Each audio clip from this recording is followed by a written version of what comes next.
Look at the air. Look at the hang time. People always debate it.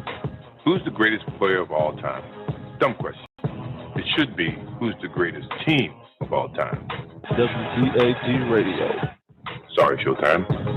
WGAG Radio. Back to back. WGAG Radio. First three-peat. WGAG Radio. Even with the flu. WGAG Radio. No push-off. WGAG Radio. And my favorite. Radio. Tough to beat that. What? You think there's someone else? Prove it.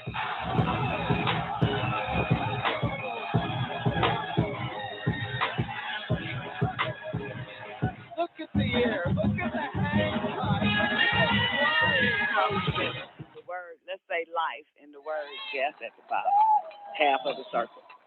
So by showing life in the upper half of the circle and showing death in the lower half, do not mean life is in the upper half of the universe and death is in the lower half.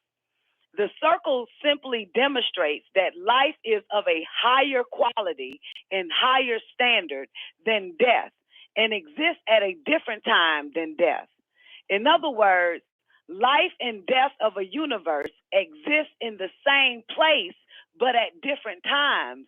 A universe cannot be dead and alive in the same place at the same time. Where life was before, death is now. And where death is now, life will be in time as matter changes. This is the rise and fall of an empire now, or why empires rise and fall. And this is based on the circle, which is the universes of life and death. And what did it say at the very beginning?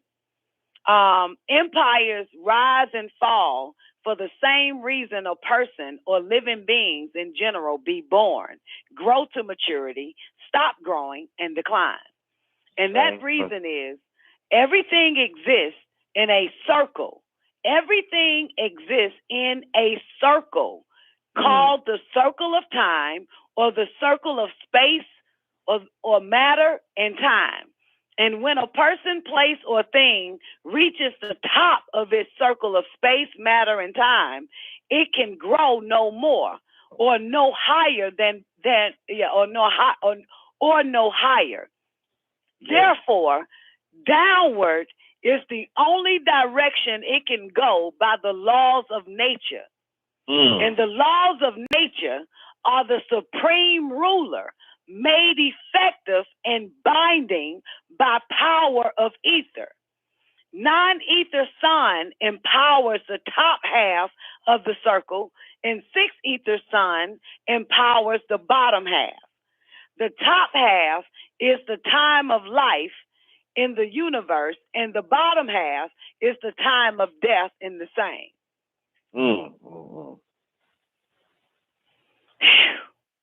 Wow. Okay, 22. Now we can understand. Nope, that ain't what it say. Now we can answer this question. I know new words just be popping up out of nowhere. Hell yeah, it was in there, wasn't it? You saw the word understand too, didn't you? I did see understand. I know, motherfucker, because now we can understand.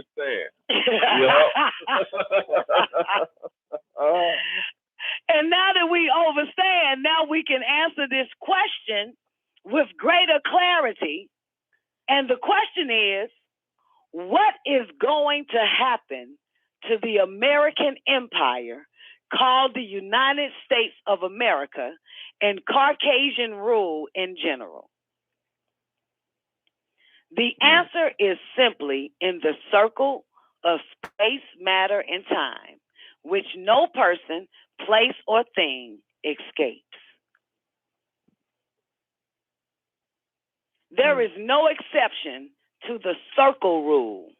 Everything must go through the process of birth, growth, maturity, non-growth, decline, and death. Life and death themselves are no exception to the circle rule. Like all other empires before it, the American Empire, known as the United States of America, will decline and fall. In fact, it is in its decline now. Now would be 1967, which means it is dead today. Shit. Which means it is dead today. It's dead today. I see. Now was then. Now was then. That was 1967. It's dead now. Balvenie is dead. Chitalia is dead. All the motherfuckers. It's over. It's over.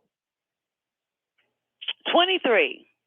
Moreover, by the same circle rule, Caucasian reign of power, like the reign of power by other races in the past, will decline and fall. It is declining now. Yet, the Caucasian race is trying hard to be the exception to the rule. But by the laws of nature, there can be no exception. Okay. So what does all this mean to us Ethiopians, and how can we benefit from it? It means liberation from adverse forces, and we can benefit from it by doing for ourselves what we can and what we should. In other words, we must learn and understand what is happening and take full advantage of it as a race. To put it another way, we must learn what to do for ourselves and do it, for space, matter, and time are turning in our favor. This is a window of opportunity. Take it. Yeah. 24. The Caucasian, the white man, knows that when an empire falls by the laws of nature, it cannot rise in the same place again until the completion of a cycle, which must last 10,000 years or longer. So the Caucasian is trying hard to locate and prepare a new place for the beginning of a new empire in South America, in Asia, in Africa, or anywhere he can find it, where there has been no great empire base within the past 10,000 years. Now, for the record, this shit was written in 1960 motherfucking 7. Where the fuck is this nigga at today? Where is he building his new empire at? In Africa, like say it again. In Africa. Like where it say? And why? And where? And why? Where there is what? Where there is, they looking for a new place to rise because of the completion of the cycle. And where there is what? Where there has not been a great empire. Where there has not been a great empire in the last 10,000 years. Absolutely. In the past 10,000, within the past 10,000 years. They know what they're doing. They trying to be the exception to the rule. Because they done read this goddamn shit. They Before we got they done read this shit. Reading ISIS papers and the black man's destruction, civilization, whatever the fuck. Shit, stupid goddamn shit. They got a round table of 100 of them. All of them reading the 9 ball, huh? Back in 1967. Come on, folks, say, where we gotta go? Oh, shit. Then they spun that globe and say, where has it not been a great empire in the past 10,000 years? Spin the globe. China is rising, Africa. so it can't be China. Africa. Egypt ain't been a powerhouse in 10,000 years. Let's get that. Motherfucking Africa. And that's why they populating it. That's why even they fucking. Why you think I ain't going? Why you think I ain't going nowhere? Right. Why we don't? Thank you, Don. Because when they leave, we will resurrect where Egypt was actually, where Africa was in the beginning, which is right here, Jack. Yep. Before the continental drift. That's what everybody missed the point of. Before the continental drift. Did you see the map where they put all the countries back together and it still shaped Africa? Yes, I did see that. Ain't that pretty? That is pretty. That's a beautiful thing right there.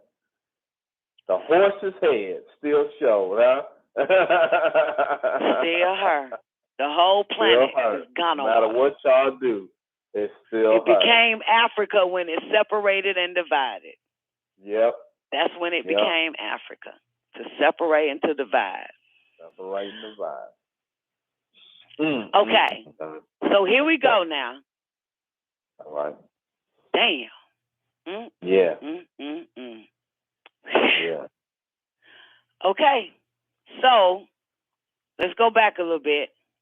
So the Caucasian is trying hard to locate and prepare a new place for the beginning of a new empire in South America, in Asia, in Africa, or anywhere he can find it, where there has been no great empire base within the past 10,000 years.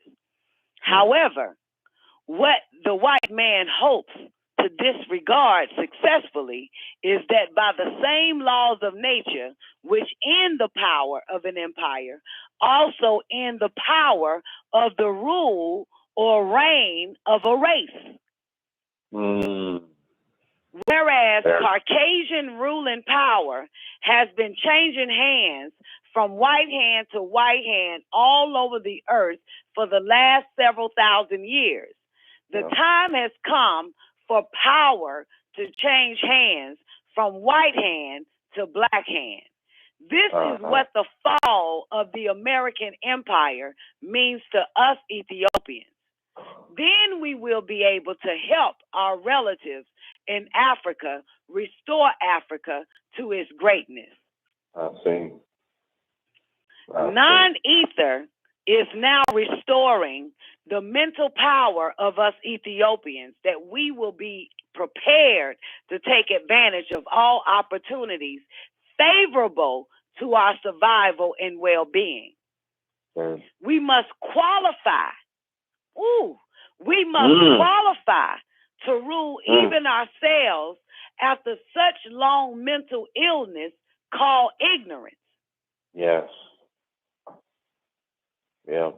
And of course, in these booklets, the non-Bible and also Bible interpretations and explanations are designed to help us Ethiopians qualify. Ruling power is based on knowledge. And in the case of us Ethiopians, it's non-knowledge. Okay. We must prepare to become masters of our own destiny.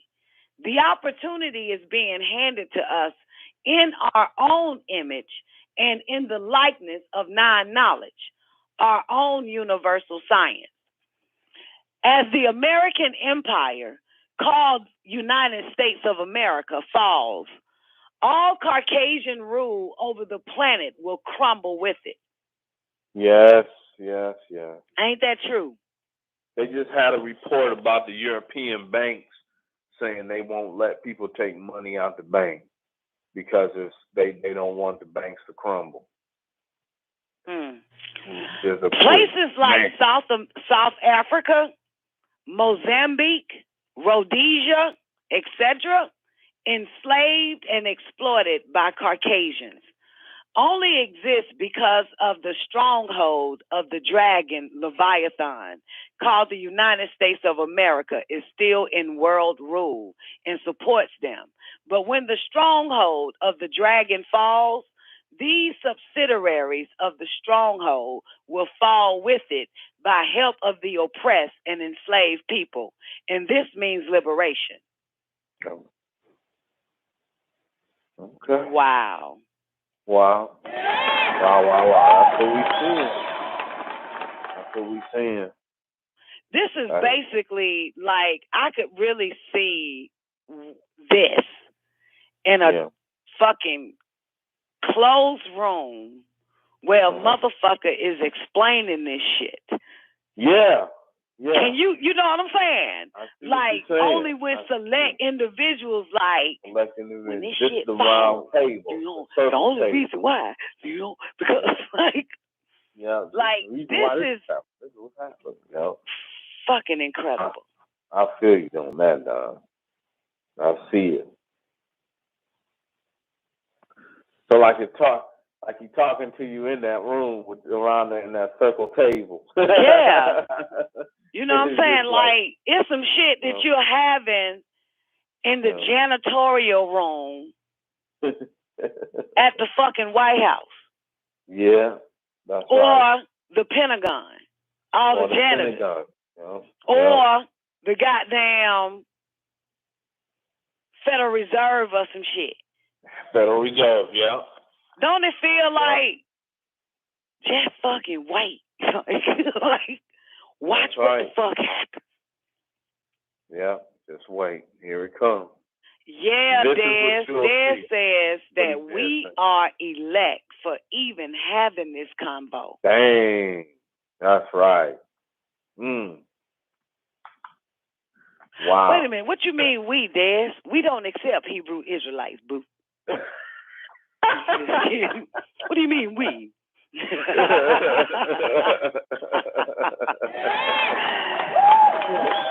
I'm just fucking with my nigga, man. Oh, now you one of us again. No, oh. Oh, no. No, I'm just kidding. I miss you, though, honey. Give your wife my love. Okay, with the exception of your puppies. But origin of the universes. You want to get into that? Because we got one more. Let's get into. Okay, this might be some science here. Yeah, there's some science, I think, right here. That's what I'm thinking. When you say origin of the universes, so. Okay, here we go. There is no great mystery that lies behind the existence of a universe as religionists would have us believe. A universe is as simple and natural as a tree. Look how this nigga just broke that motherfucker all the way down. Yeah. Shattered it. A universe is as simple and natural as a tree. Stop thinking it's all this complexity. There is no great There is no great mysterious being who created the universe and went off someplace never to be seen again.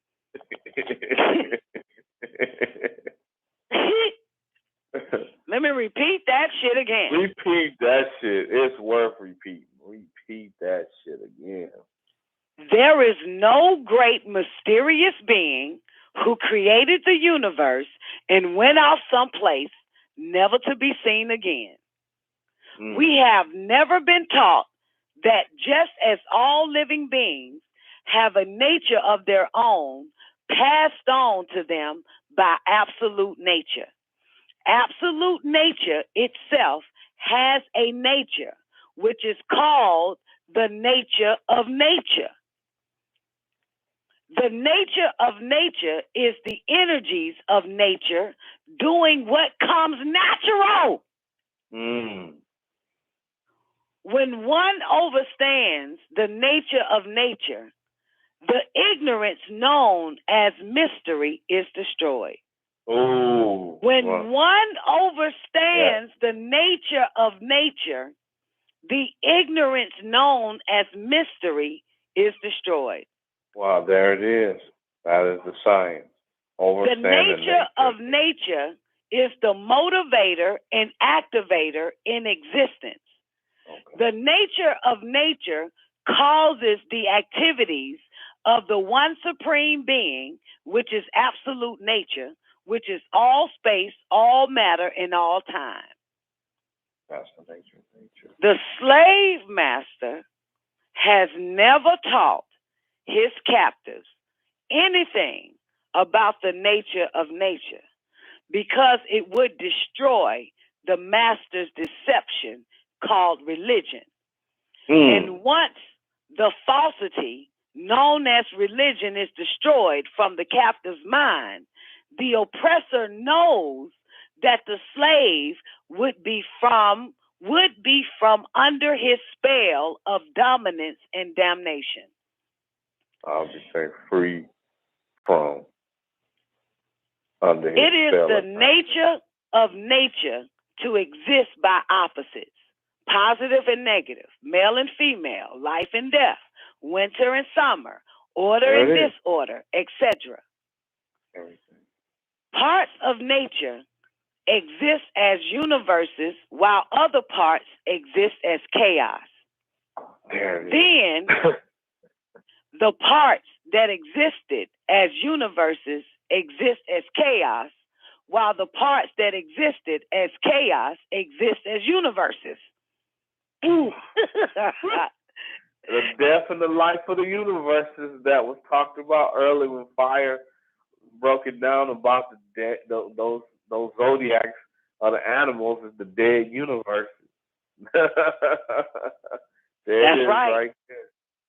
In other words, order and disorder exist at the same time in nature, but not in the same places. Oh, bingo. Because we know that two things cannot occupy the same space at the same time. That's why we just be telling people, why don't you just fucking move? If it's chaos and all hell has broken loose, where you at? Yep.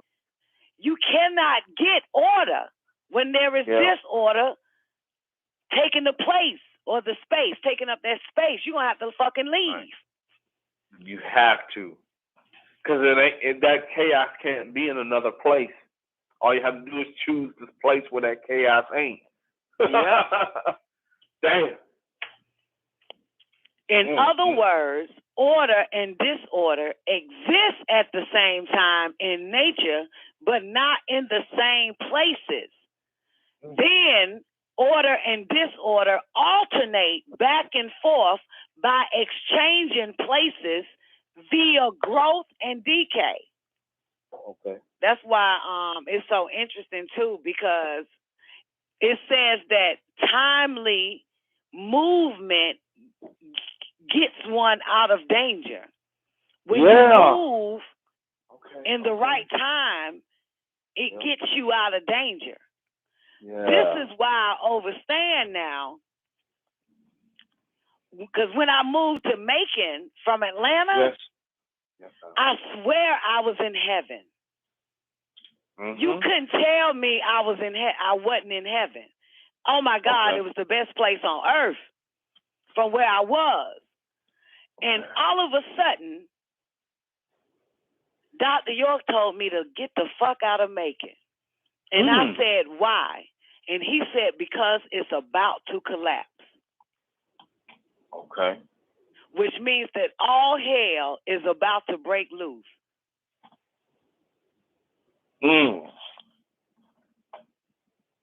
Wow.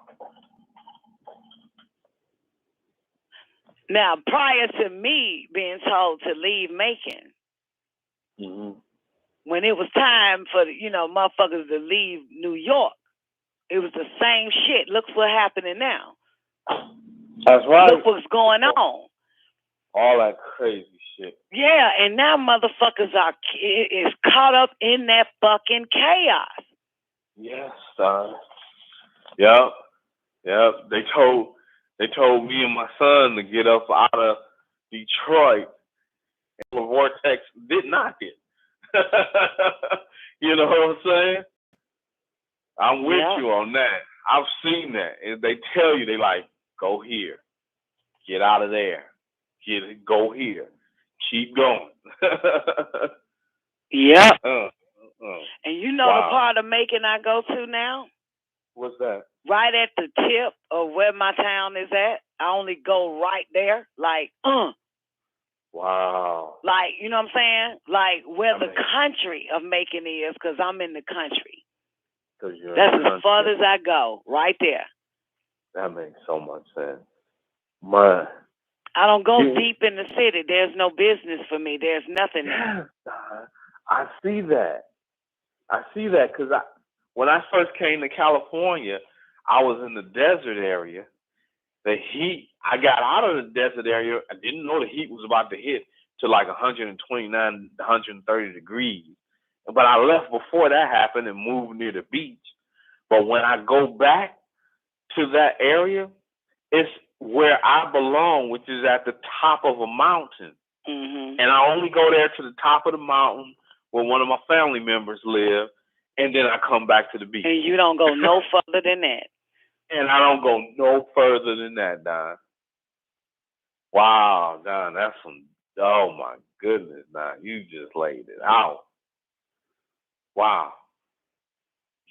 Yeah, that's that shit right there. That's that shit. Well, that shit say, in other words, order and disorder exist at the same time in nature, but not in the same places. Then order, wait, let's go back to when he fucking flip-flopped that shit. Mm-hmm. Okay. It is the nature of nature to exist by opposites, positive and negative, male and female, life and death, summer and winter, order and disorder, etc. Parts of nature exist as universes, while other parts exist as chaos. Then the parts that existed as universes exist as chaos, while the parts that existed as chaos exist as universes. Mm-hmm. So in other words, order and disorder exist at the same time in nature, but not in the same places. Then order and disorder alternate back and forth by exchanging places via growth and decay. So where there is death, it's time to fucking move. Right. Get your ass up and move. Yeah, because that shit there, yeah. So he's saying, God damn, order and disorder fucking alternate back. This is a nigga who have either fucking looked at nature and studied this shit and study what it does and how it fucking do to fucking explain this shit like that. Yeah, he's seen it over a long period of time. He ain't seen it just for a little time period, for one day, 1 year. This is a motherfucker that done seen it for a long period of time. Speaking of it from the universal standpoint. Good God Almighty. Good, yes, Don. Fuck is this shit? Yo, order and disorder alternate back and forth. This is part of nature. That's the nature what's gonna happen. of nature. So order and disorder alternate back and forth by exchanging places. So now, for the record now, motherfuckers was dying like a motherfucker in Africa back in the days. Yes, now they was. Motherfuckers are all over here. You know, this death is about to die out. Yep. And death, you seen what the fuck is going on in Africa? This shit worse than what the fuck is going on right now in America, Jack. Way worse.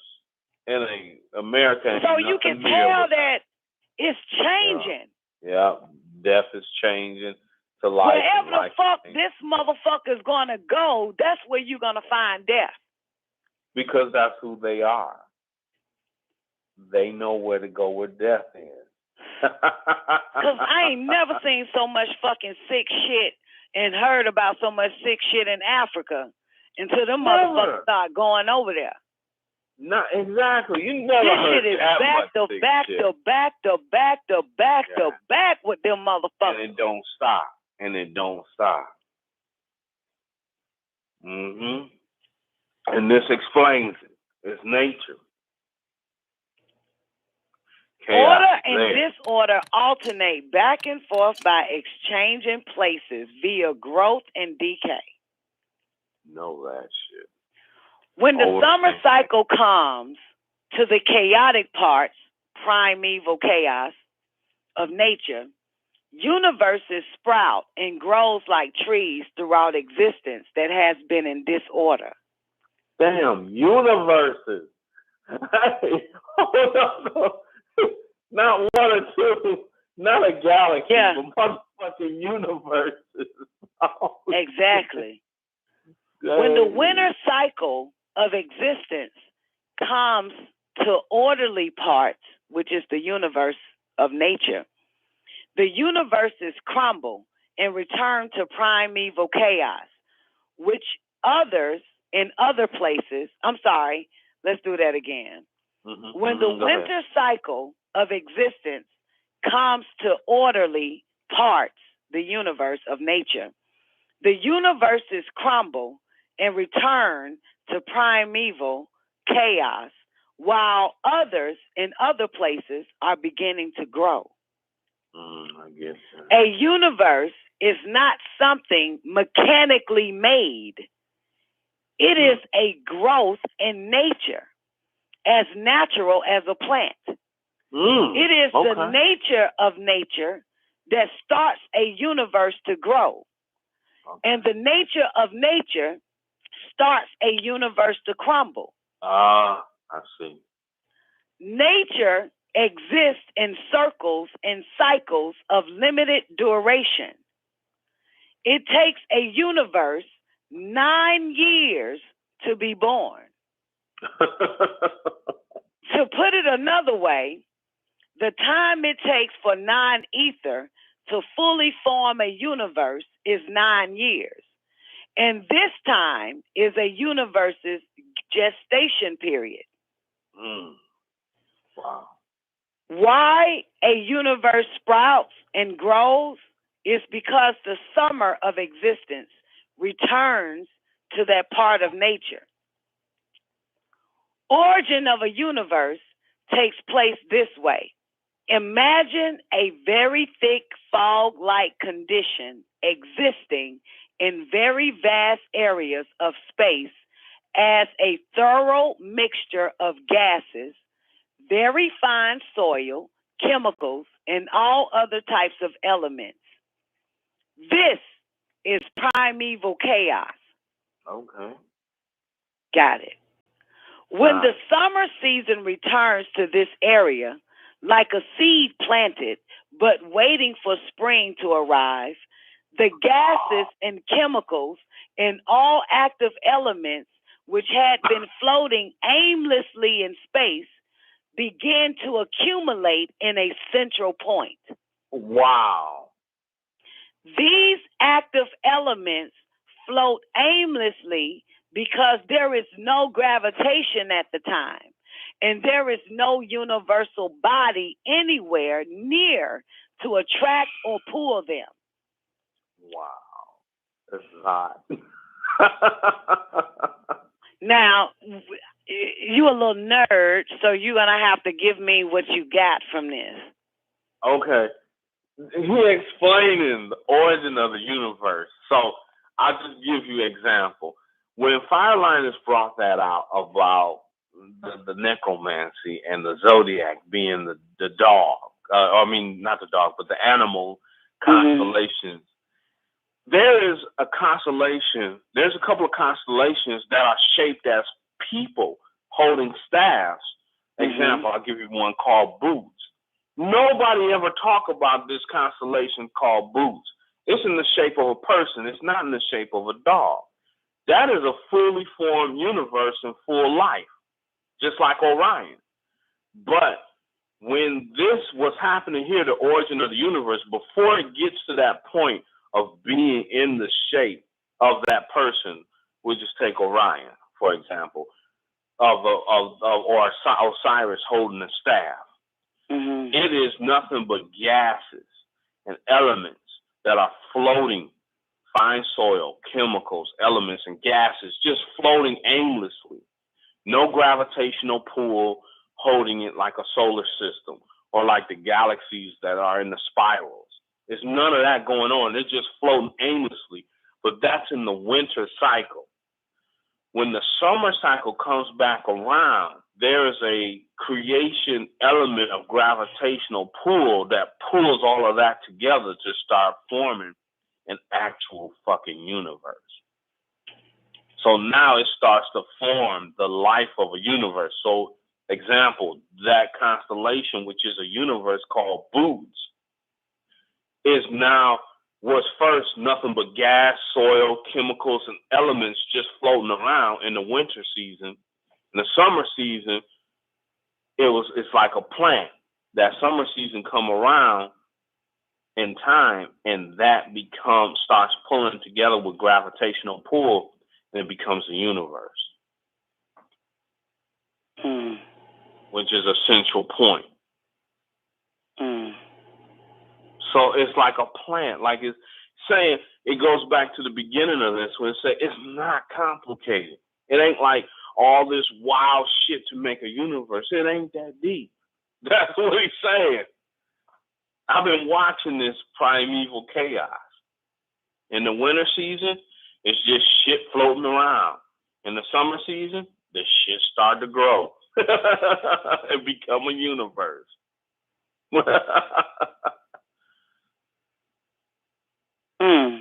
So I just like, wow. Did that help? That helps. All right. Thank you so much. You're the best, Guru. This is a joy and bam. Swami. Guru. Swamis. Imams and the like. I got a question. Wait, let me see how far we got to end the origin of the universe. How far Oh, no, it's a lot. Oh, my God. Is it a lot? We ain't gonna stop. Yes. Because I didn't want to get distracted, but I wanted to ask you something. Because I don't know when, you show up like once a year in my life, and then you disappear. But you be here, but you don't really be here. You know what I'm saying? Like, I see you on my GPS, but you're not right here. I have my ethereal game going on. Yeah, exactly. But you always hear, you always be right on time, though. It just never ceases to amaze me. So while I got you, because I don't know when the next time I'm going to have you again. All right. I got a question for you. Seriously. Okay. What did it for you? With Dr. York shit? How do you know? Oh, you know what did it for me? Okay. I'm going to give you a few elements of what did it for me. When I was 3 years old, I first began to speak. It's a scarring, emotional thing that happened in my life. I started telling my family, we were all at a gathering. I started telling my family that we could all get off the planet. They all started laughing at me like the movie Carrie. They're all going to laugh at you. They're all going to laugh at you, including my mother, who I never, not my mom, but my mom laughing at me. All of them, mouth wide open. And I told them in my little baby language that we could all get off the planet, right? Well, they made fun of me, and then they said, how are you going to get off the planet without a ship? And guess what I told them at 2-3 years old? You don't need a ship. I said, you can go out yourself.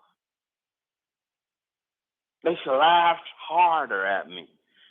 And I ran out the room. I was crying. My mom came, hugged me. It's like, it's okay, baby. You can have your imagination. But I never forgot what I knew. And when I saw the man from Planet Risk, when I started listening to you, because I listened to you for a long time before I pressed 1. And you're saying too much stuff that lined up to the things that has happened to me in my life. And I started hearing about this sham, this ship, but not a ship that people ride on.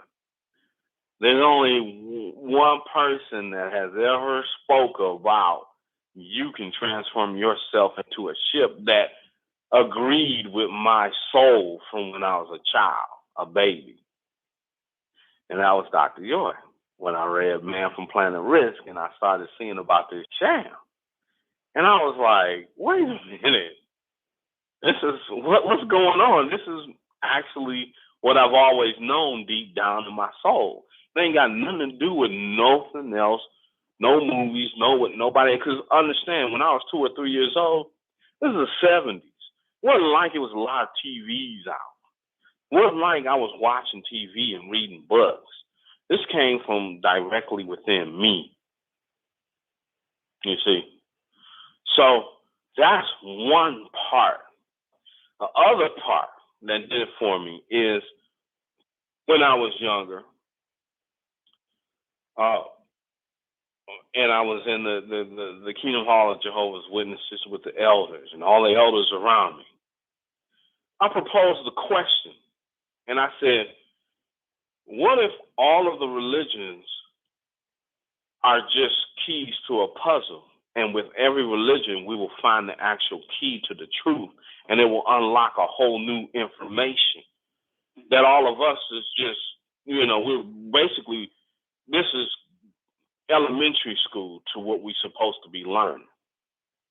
There's only one person who's ever came to that level, and that's what Dr. York's information, that all of these, I knew what he was doing before I even knew who he was, when you was talking about Mohammedanism, Christism, Mosesism, and all that. I knew exactly. And when I first heard it, I said, this dude gets it.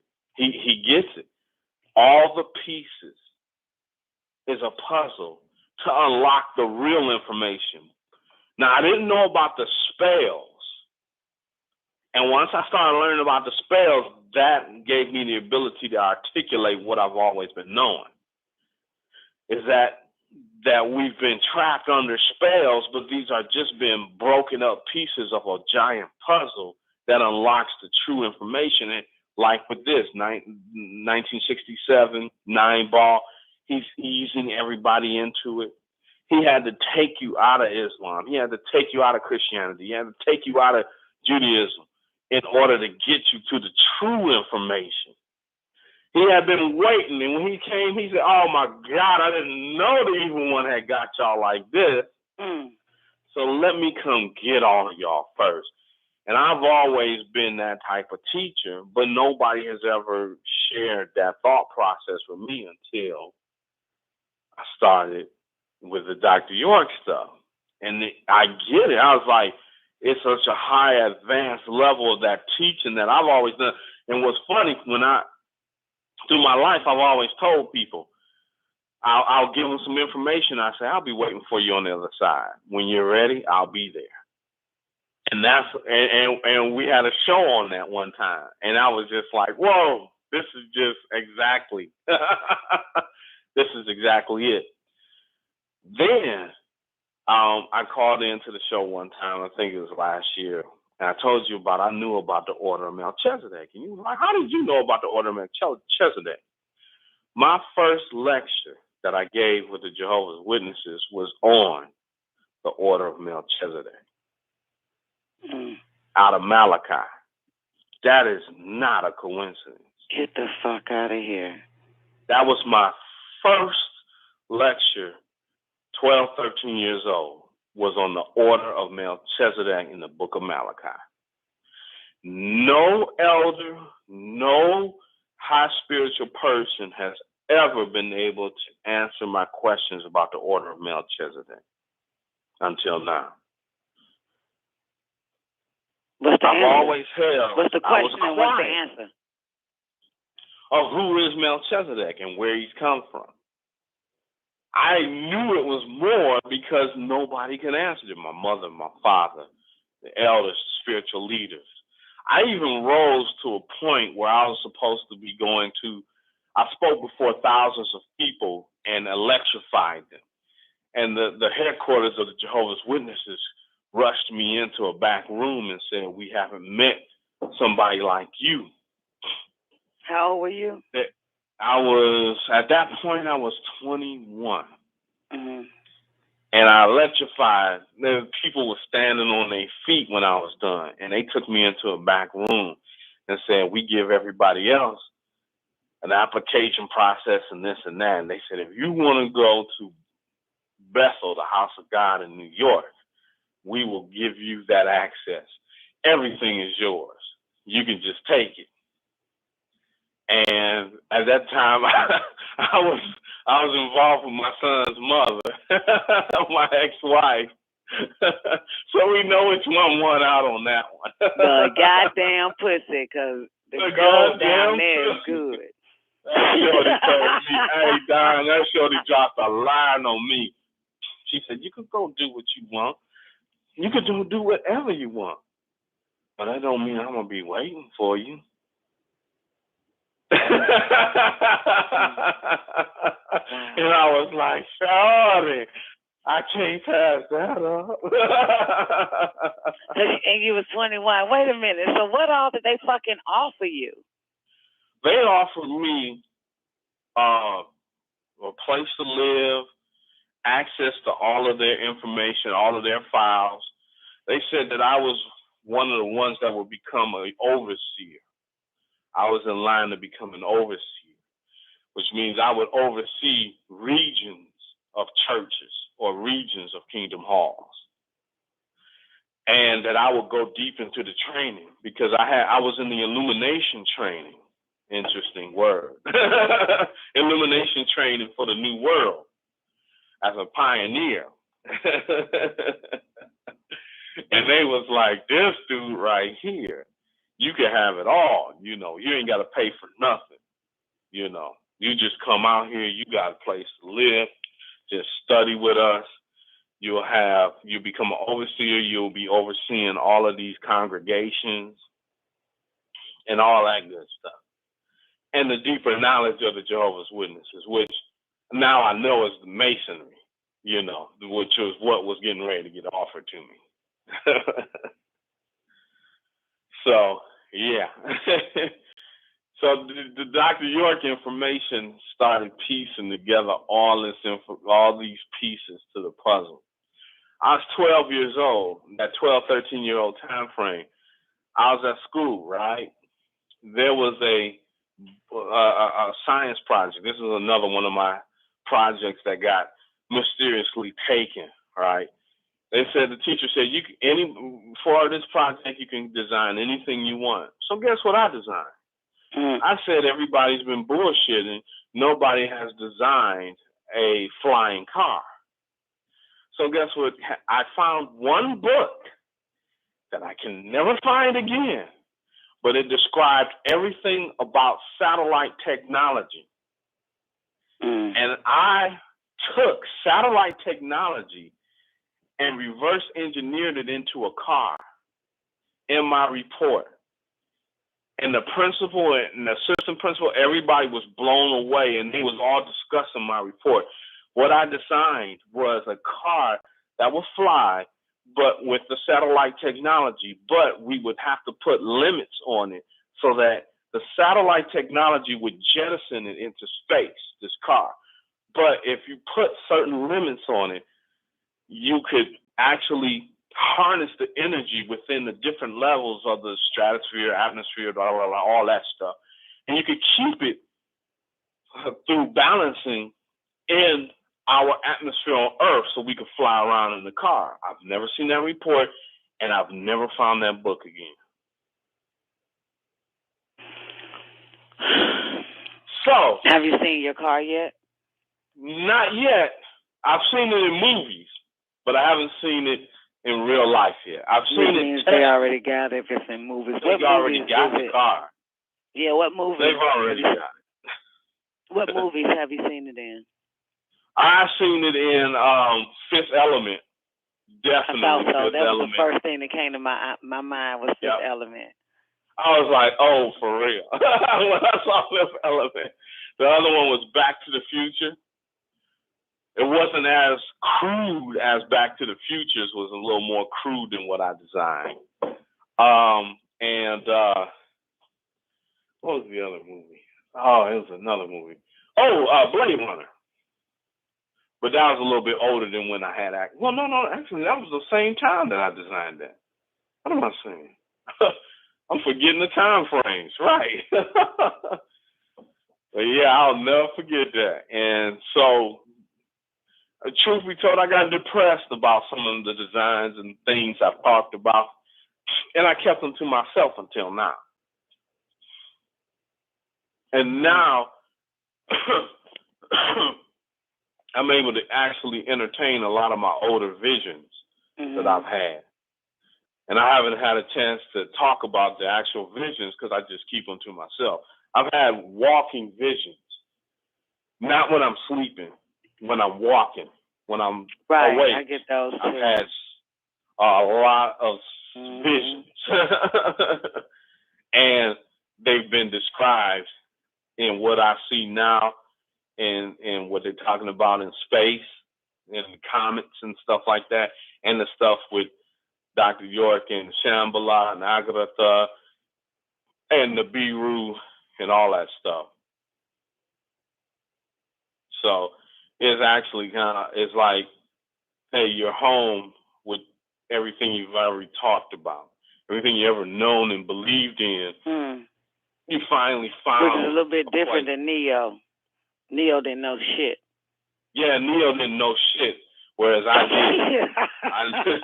Neo was blind. That nigga had the fucking goddamn completely deleted. Yep. There was nothing that he could confirm that he fucking knew prior to when Morpheus came to him. That's right. I know it. And I've been having this stuff confirmed since I was 2-3 years old, dealing with this right now. That's how I knew. I was like, oh, here we go. And I hear words and thoughts and phrases that tells me where I'm supposed to go and what I'm supposed to do, you know. Like example, when Gog and Magog, the two Anunnaki who wanted that fine shorty, Zahara, I think her name was, and they got trapped in the World Trade Center. And she took the name, the password basically, and was able to go up to Malakut. That resonated with me. What you talking about? What story is this? This is the Holy Tablets. And I'm not saying her name correctly, but remember the fine honey who came to the Elohim? The two, and the two. That's interesting you mentioned the trade buildings because that's the two. He said those two Elohims was at the Pentagon. They at the Pentagon because they got blew out. What was it? They got blown out of the 9/11 thing, and then they got released out of their jail, and now they at the Pentagon advising them at the Pentagon. No, that's when no. That's when they all came. Remember, he said it was like 27 of us, and a certain amount went back, and that's 4 of us stayed. He was at the Pentagon, that's right. And those are the same ones. That's the same. Him and 3 other motherfuckers, including those 2 that you're talking about, are the ones that he said on May 4th, 2002, when he talked about there's only 4 motherfuckers on the planet, including himself, that possess the same abilities. The 2 was working in the Pentagon, and 1 was something, and the other one was him. That's right. And one is at NASA, I think you said. Yeah, I might have added that NASA shit. I don't remember where he said the other one was at, but I just remember the nigga did say there was I remember some government shit, and one was his ass. Because and that was the other thing with my visions and stuff that I've seen that explained them. Because him being Comet Bennett, there was another hot comet after that called near that same time called Comet West, which tells you that was one of the other ones coming with him right at that time. Like the same ones that got here last year. They all kept coming. There was a whole bunch of them coming. That green gas shit, green light shit. They just been landing in this motherfucker like we watching a Marvel comic goddamn movie. That's right. They just been coming through this bitch landing. Hey, in the last 2 days there have been green crashes happening. I didn't know that. That's right. Goodness. Green landing, hitting Dallas and a couple of other places around the world. There's been a lot of activity in the last couple of days. Yeah, man, they done came all all over this motherfucker. Because I remember last year that when I noticed that shit hit South Carolina or North Carolina, I said, God damn, this shit is. Remember now, there one landed right in my damn town. Boo. I remember that. On their show, I went to go take the babies home. Them motherfuckers landed right here, nigga. Yep. Right here for me. Yes, it. Hey, you know what? You called them out because you said enough of the streaks in the sky and all that wild shit. I want to see you motherfuckers. I remember the show. Yeah, I said, y'all motherfuckers got to land. Fuck that shit. Y'all need to land and shoot me. Don't be playing whole games with a motherfucker. That's right. Stop playing that whole shit games. with them motherfuckers ain't never seen that shit. But I'm tired of seeing the same goddamn shit. You better do something different. That's right. I'm good. Like for another fucking 2 years off that one from last year. That's I'll be bitching again about them motherfuckers doing something different in another year or two. But that shit cooled me out. That motherfucker showed itself. Yeah, I remember that. Ain't no twinkle in the fucking sky. Ain't no goddamn shit. I mean, I wasn't even fucking hard up on Eson when you could see that bitch as bright as day and they were lying talking about it was the North Star or fucking Venus. Yeah. But I was like, nigga, I'm cool, man. Them motherfuckers just straight up goddamn dropped one right in front of my ass. Yep. February the motherfucking 14th, 2013. When all that crazy stuff happened. I never forget that shit. Got jumped. And had that big ass goddamn Valentine's Day balloon in her face. Totally missed that shit. A big ass ball of green fucking light. Yo! That's because it's for you. That's why. Yo, I'm cool, son. I'm cool. That's right. And I know that this is just our sign, yo. Like, yo. That's it. God damn it, they're fucking here. Then top that shit off with Fireliner saying that these motherfuckers having fucking nightmares of 7 to 8 foot tall niggas, alien niggas, chopping these motherfucker heads off. Let me give you this. My son, since he's been little, has seen giant women. Oh, don't scare me. Stop it. No, because I'm about to fucking have an orgasm. No, don't fucking do that shit. That's right, He ain't the only one. I've been seeing them for a very long time. Me and another chick. We share stories of this bitch looks like the 1,450 foot fucking woman. Yes, Don, that's exactly what her fucking eyes about. Is bigger than your fucking window in the fucking house. Yo, it was son, don't fucking do this shit to me. Yes, Don. And you know what my son said? I can't wait till women take over the earth.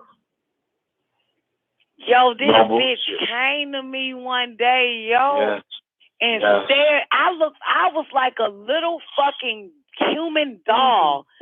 I was a human doll in a fucking doll house. This bitch, it was like a child looking at a doll, like, you know how big fucking kids are playing in a doll with a. I've been talking about this for about 12 years, Don. Same time when I fucking saw the bitch. Yes, she's a Nubian woman. Her eyes are huge. She's big. Yes, Don. Giantess. Yes, he got like 60 seconds, y'all. Call in, hurry up, Skype in. You ain't got but less than a minute. Or go to the after party. Yes. Oh, my God. Yes, I started having it, I think, when I got here or right before I left Atlanta. I can't remember. And I've been away from Atlanta for 12 years. That's deep. I can't remember, but I remember the last time the chick came, boo. I was in the house I was in. If you only knew the power of the dark side.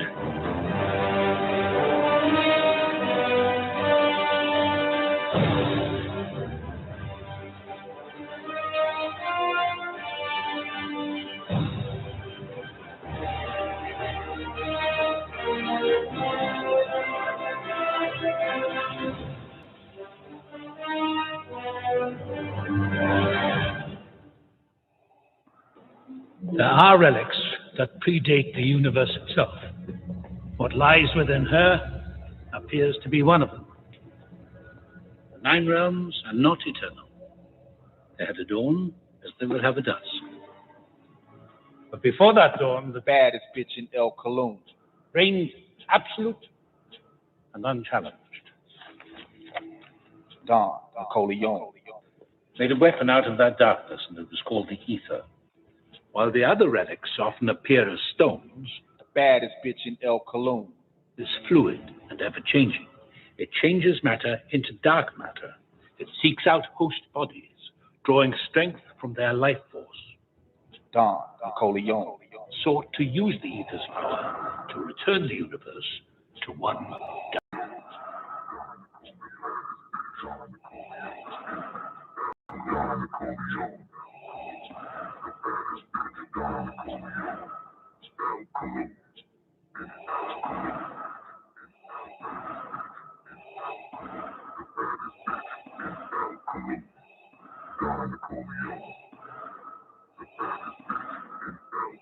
You underestimate the power of the dark side. Your powers are weak. Long before the birth of light, there was darkness. And from that darkness came the Baddest bitch in El Cologne. millennia ago, the most ruthless of their kind Don NICOLEONE. sought to transform our universe back into one of eternal night. Such evil was possible through the power of the ether, an ancient force of infinite destruction. You underestimate the power of the dark side. Your powers are weak.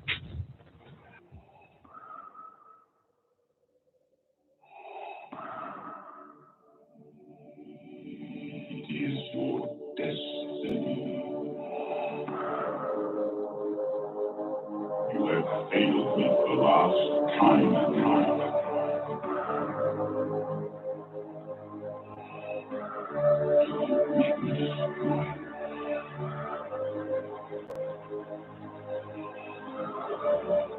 You are not a Jedi yet.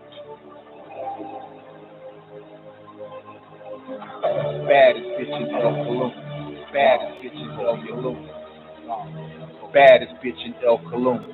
Don NICOLEONE. Baddest bitch in El Cologne. Baddest bitch in El Cologne. Baddest bitch in El Cologne. Baddest bitch in El Cologne. Baddest bitch in El Cologne. Don NICOLEONE. Baddest bitch in El Cologne. Don NICOLEONE. Baddest bitch in El Cologne. Don NICOLEONE.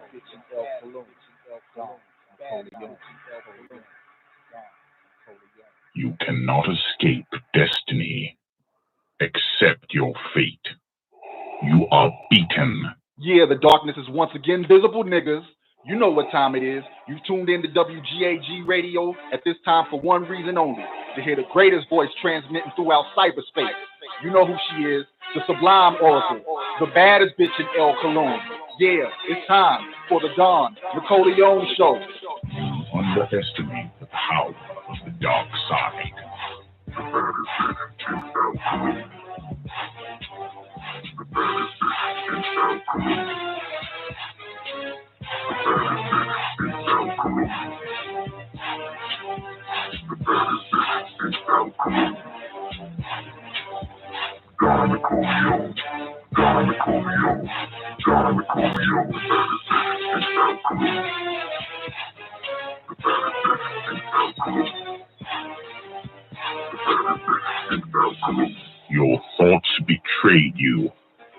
Your powers are weak. So you've chosen to die here. Expect no mercy. There is no escape. You cannot escape destiny.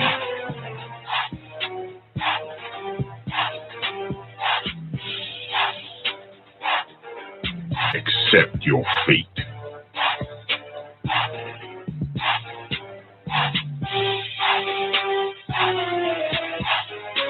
You are weak. I will destroy you. Triple darkness is your destiny, and that fight your fate.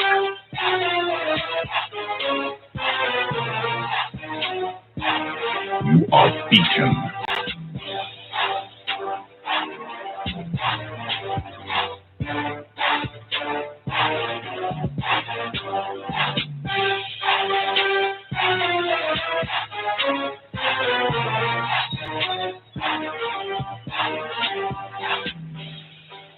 You have wasted my time.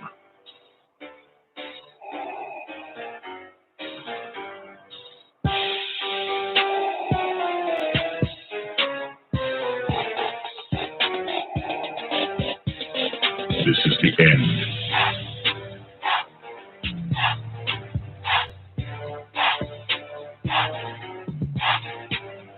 You have yet to master the way of the Force.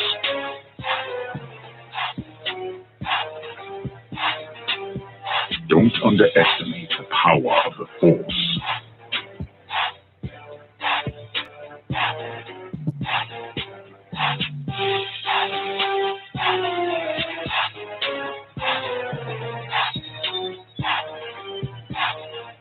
Give yourself to the dark side.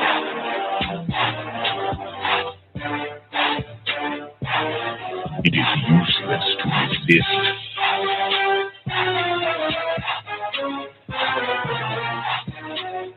Do not resist.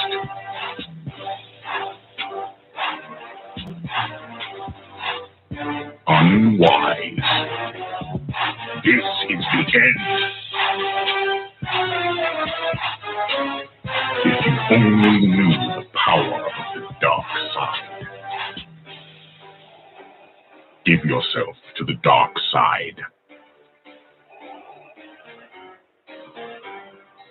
If you only knew the power of the dark side. Give yourself to the dark side.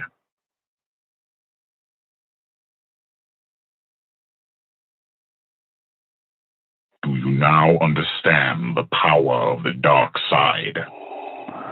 But it ends here.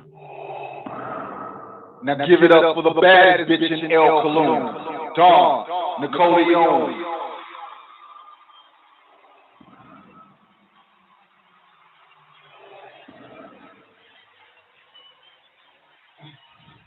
You know, it's like that, being the baddest bitch in LOCKDOWN. And sometimes, just because you're the baddest bitch in the LOCKDOWN, you might just want to masturbate to the affirmation. I do a cool tackle, that's why I don't be by more LOCKDOWN. I need to be a shook shell LOCKDOWN. Why cool I shook is the CD. And new Farugan shell LOCKDOWN. Why LOCKDOWN is the Farugan shell me. Ania Wahid Ma LOCKDOWN. Why LOCKDOWN is the Wahid Ma me. Ania Kilu and Jihu Kama Farugan shell LOCKDOWN. Why cool Kama Farugan. Ani Akilu Akwenu Cool Dik Ani Aksizu Fi LOCKDOWN. Kama Kafiza Izulia Amadu Fi LOCKDOWN. Ania Kabaha Wahud LOCKDOWN Izu Ania LOCKDOWN Yakilu Ani Akilu LOCKDOWN Yatnalu Ani Abnalu.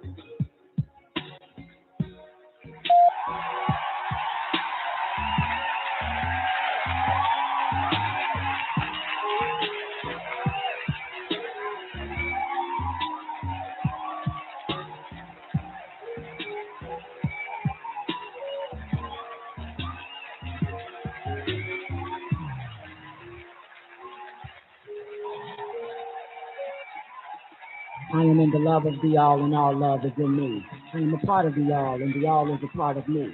I am one with the all, and the all is one with me. I can succeed as a part of the all and fail as an individual.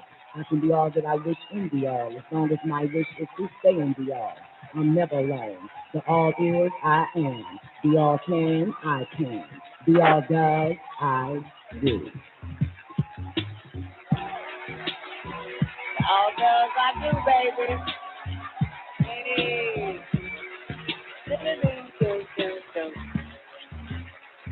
How many days in November, goddamn?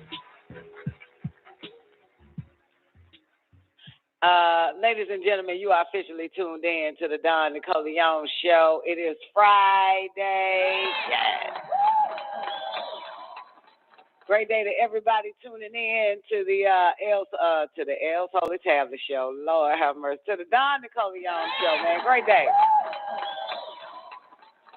Let's shout out to everybody, the callers on the call lines. If you need to call in number is 425-569-5274. Great day to my niggas in the after party. Great day, everybody. Hope all is well with you, man. Great day, Bingy D. Great day, Miss Hudson. Great day, J1. Great day, Twank Star, Double R in the Mickey Ficky. Great day, Quincy Thomas. Quincy Jones, Taekwondo, Young T, Juvie, what up, baby? Gotta show some love to Patrice 2020 also. Great day, Patrice. Great day, Sister X, Sister Zena in the building. Great day, everybody. Y'all niggas full? Y'all enjoyed your turkey day? Y'all enjoyed everything? Y'all, please tell me y'all went outside and got some fresh air after that, goddammit. Lord have mercy. I'm saying it like I participated in that shit. Woo! Lord have mercy, I'm tired. Woo! Lord should have seen the bitch. Ate a whole bunch of goddamn sour cream and onion potato chips, baby. Now I didn't eat no sour cream and onion. I ate some veggie chips. They called, but they got, what that shit, sea salt and vinegar and shit, and them veggie chips. Anyway, that was my Thanksgiving dinner, man, along with some turmeric and ginger and carrot and apple juice, some old shit and that. But anyway, look here. I'm glad y'all enjoyed it. I'm glad everybody enjoyed that shit. Everybody, y'all just stay to yourself now, since your family members scared of COVID and shit, even though they vaccinated. They don't have, that's a motherfucker, right? It's like a motherfucker have 1 million guns in their goddamn house and scared to let goddamn they family member in and shit. Like, you got all the protection you need. The fuck you scared for? Fuck you scared of everything. You got goddamn guns, bombs, AKs, ARs. You still scared and shit, man. Still goddamn got all this protection and shit. Don't want to let them motherfucker come over. Scary ass motherfuckers. That lets you know right there, boy. Motherfucker got everything on. They got an underground bunker and shit, man. Still scared. Everything. Million alarms, cameras and shit. Still fucking scared. Still got a nigga paranoid. Fully goddamn loaded. Fully protected. And that's what they call it. Fully protected. Fully vaccinated and shit, man. And you still want motherfucker. Still don't want to goddamn go outside to the park. Anyway, I got something funny though. Let me just, I'm gonna read the headline, and if y'all motherfuckers don't laugh, this will be the last time I want to see you motherfuckers. I don't want to ever see you niggas again. And when 2021, 2022, whatever the fuck they say this year is coming up to be. But you ready? Dun, dun, dun, dun, dun. You want to hear something funny? I'm gonna give it to you. American missionary believed God had called him to convert a tribe that shot that motherfucker dead with arrows.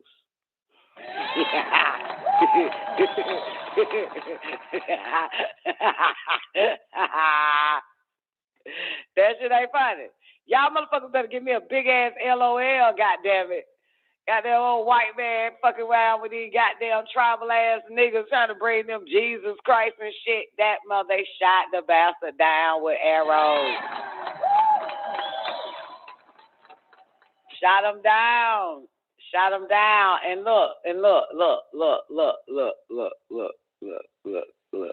This motherfucker believed that God called him to convert this tribe minding his fucking business. God did that, right? Yeah, God did that. And so he spent years planning to get to their remote island. You know what I'm saying? Years just strategizing how to get to these tribal people, tribal Negroes, so he could bring Christianity to them. Nigga, 27 years old. He paid a local fisherman to help him get to the Northern Sentinel Islands, one of the world's most isolated regions. You understand? Last week. And his name is John Allen. So he took a boat ride with a fisherman before venturing alone now in a canoe to where the indigenous people live, cut off completely from the outside world. They minding their fucking business. They don't want nobody. Oh, they living real good. Cut off completely from the outside world. Here this old goddamn pale ass dog paddling in a goddamn canoe to fuck with these goddamn indigenous Negroes and give them Christianity. And of course, as soon as he set foot on the island, which is off limits to visitors, John Allen found himself facing a fury of freaking arrows. But this goddamn white boy kept walking. The tribe then tied a rope around his neck and dragged his goddamn body away. That was according to the fisherman who helped him get there, which they should have got the fisherman too. The Indian police said a murder case had been registered against unknown tribesmen and 7 people. The fishermen who took him to the island have been arrested in connection with the death. But the Sentinelese who killed John Allen can't be prosecuted, as contact with them and several tribes on the islands is illegal in a bid to protect their indigenous way of life and shield them from diseases. You hear that? Did y'all hear that shit? They can't even show up. The city goddamn people can't even show up because it's against the law to go amongst them motherfuckers and spread diseases in your investigation. See this shit? Now, why these motherfuckers that have no contact, why these niggas that have no contact to the outside world know that these motherfuckers spread diseases? These motherfuckers ain't got no goddamn internet. They ain't got no goddamn Khalid Muhammad, no Dr. York, no Farrakhan. They ain't got no goddamn The Dog Book by Dr. York. They ain't got none of that shit. They ain't got no preacher, no reverend, no black leader, no none of that. But know that these motherfuckers spread diseases and they can't fucking show up on their goddamn private island and spread diseases. Ain't that some shit? Ain't that something?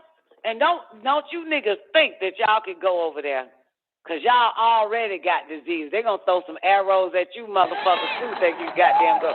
You been diseased with them motherfuckers. So don't think because you black, they'll let your ass in. Shit. They going to tie your ass by a rope too. God damn it. Look, I knew you. Ain't it funny? Ain't it funny? I told you, motherfuckers, y'all better laugh. Goddamn, I'm gonna stop fucking with y'all niggas. You better bust out laugh. You better fake laugh.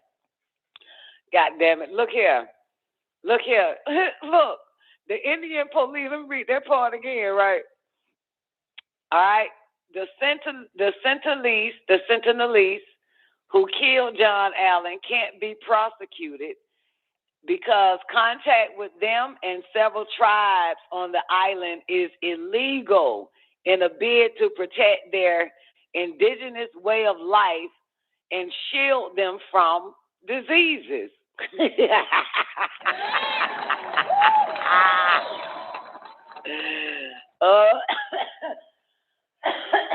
God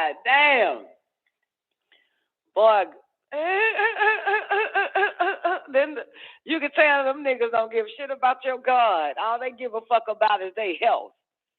You know what I'm saying? They don't give a shit about you coming and trying to convert their ass to Christianity. They care about their life. That's all they give a fuck about. They don't give a fuck about no goddamn invisible piece of shit that you sick fucks came and did it to other Africans 400-500 years ago and shit, and still doing it today. These look, they motherfuckers like, bitch, fuck that. Nuh-uh, they kill anybody that's coming, goddamn it, because they know you are sick and dangerous, full of diseases. You'll kill us all. They know that shit. Nobody want no goddamn Jesus. No white man Jesus. So, yeah, this motherfucker dead, girl. This shit all over the goddamn page, honey. This motherfucker. Oh, let me see what else to say. Let's see. All right. So the center, they can't prosecute them motherfuckers because they can't go nowhere near them. And so, so they said that a friend of John Allen revealed to the journalist that John Allen was committed to traveling to the remote island deep in the Indian Ocean to preach Christianity to the tribesmen and had been planning the trip for at least 3 years. This nigga is 27. See, this is what happens. The 23-year-old motherfucker on a dumb mission, on a dummy mission. The fuck, niggas, you crazy. Well, you dead now, motherfucker, for that dumbass shit. To preach Christianity, yo. Anyway, and they got pictures of it, though. You can see the little tribal people. They got pictures of them. They took pictures of them from way off and shit. And it looked like some nigga converted him to do that dumbass shit. Neil MacLeod of Stornoway, Scotland, said he met John Allen on a flight from London to Phoenix, Arizona in October 25th, 2015. I saw him reading some Christian literature, and I'm a Christian, and we started talking. MacLeod is 47 years old, and Chow told him he had recently returned from India and was trying to figure out how to travel to the remote North Sentinel Island in the Bay of Bengal.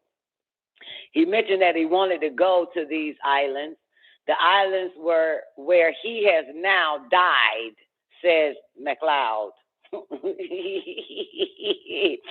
I had heard of these islands, and I know how dangerous they are. They're not dangerous, nigga. The word is protective. See? The word is protective. It's not dangerous. The island is protected, dummy. Motherfucker. Big difference. Chicago is dangerous. That island is protected. Atlanta is dangerous. United States is dangerous, motherfucker. Okay, China is dangerous, motherfucker. Dubai is dangerous, motherfucker. Okay, Africa is dangerous, motherfucker.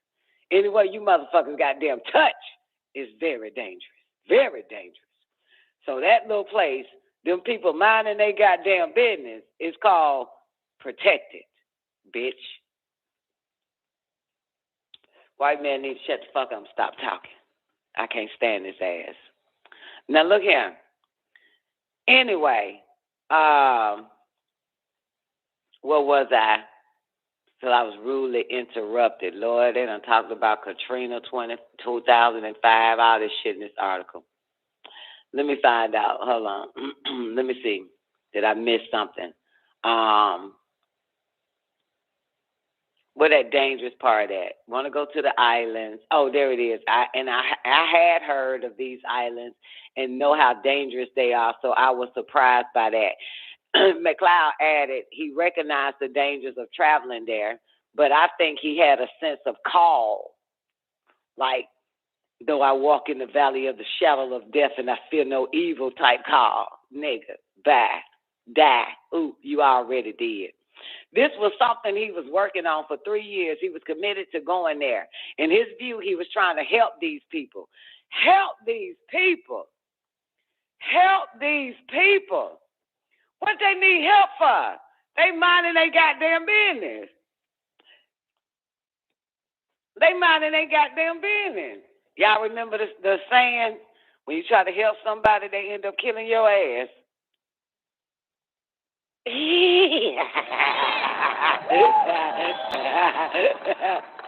You remember that saying? Goddamn, if somebody drown and you go in and try to help their ass, they end up drowning your ass. Well, hey, that's what that saying means. Goddamn, lead. Hey, don't go down. You think you can help some goddamn body? You old goddamn weak ass, goddamn dog ass, super dog man ass motherfucker, religious bastard. You stupid motherfucker, you. Why they always gotta fuck with niggas? Why they don't go fuck with the Amish? Why do you go take your ass and get them Amish motherfuckers some Christianity? Get the Amish people some goddamn help, motherfucker. Why you always gotta go find some old dark-skinned niggas some damn well minding they fucking business? See, it's like this. See, this shit been going on for a whole week now with Don. See, you see this shit? You can tell it's still going on. Cause this nigga, this nigga was killed 3 days ago. Fuckers doing that dumbass shit. That white boy, you understand? They still trying to find any nigga that ain't been infected by the goddamn K9s. Still trying to find them. But why don't you go fuck with the goddamn Amish if God is important, goddamn it? Why don't you go convert your own goddamn people? Ain't that right, Miss Hudson? Ain't that right? You ever seen the Mormons in the nigga neighborhood? Say yes. You ever seen the Mormons in the Amish goddamn community? Say no. The fuck you tell me, like, why you keep doing this shit? I keep telling you, man, you better keep an eye on these motherfuckers. They will not stop. They will not stop. You can hide. They're going to find your ass. That's why you better get some bow and arrows. Get the fuck away. Miss Hudson says she seen them motherfuckers in Jamaica. And I guarantee you Jamaica was way better before them niggas became Christians.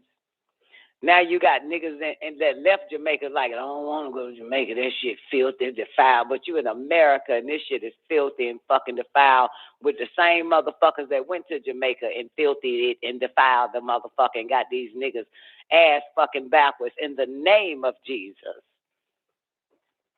In the name of Jesus. Have you ever met a righteous Christian? Negro, you never will. You never will.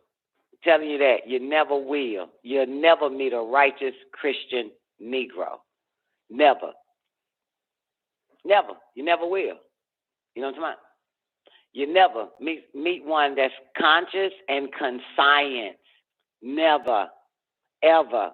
Because Christianity deteriorates the brain of the Negro. You like that?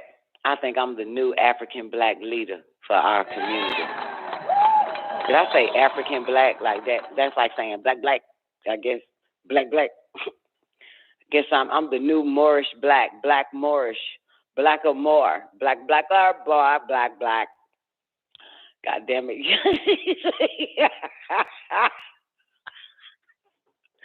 I need to rewind that part how I said Christianity. I need to hear myself say that part. That's a bad line right there for the show. Christianity, what it say, deteriorates the brain of the... I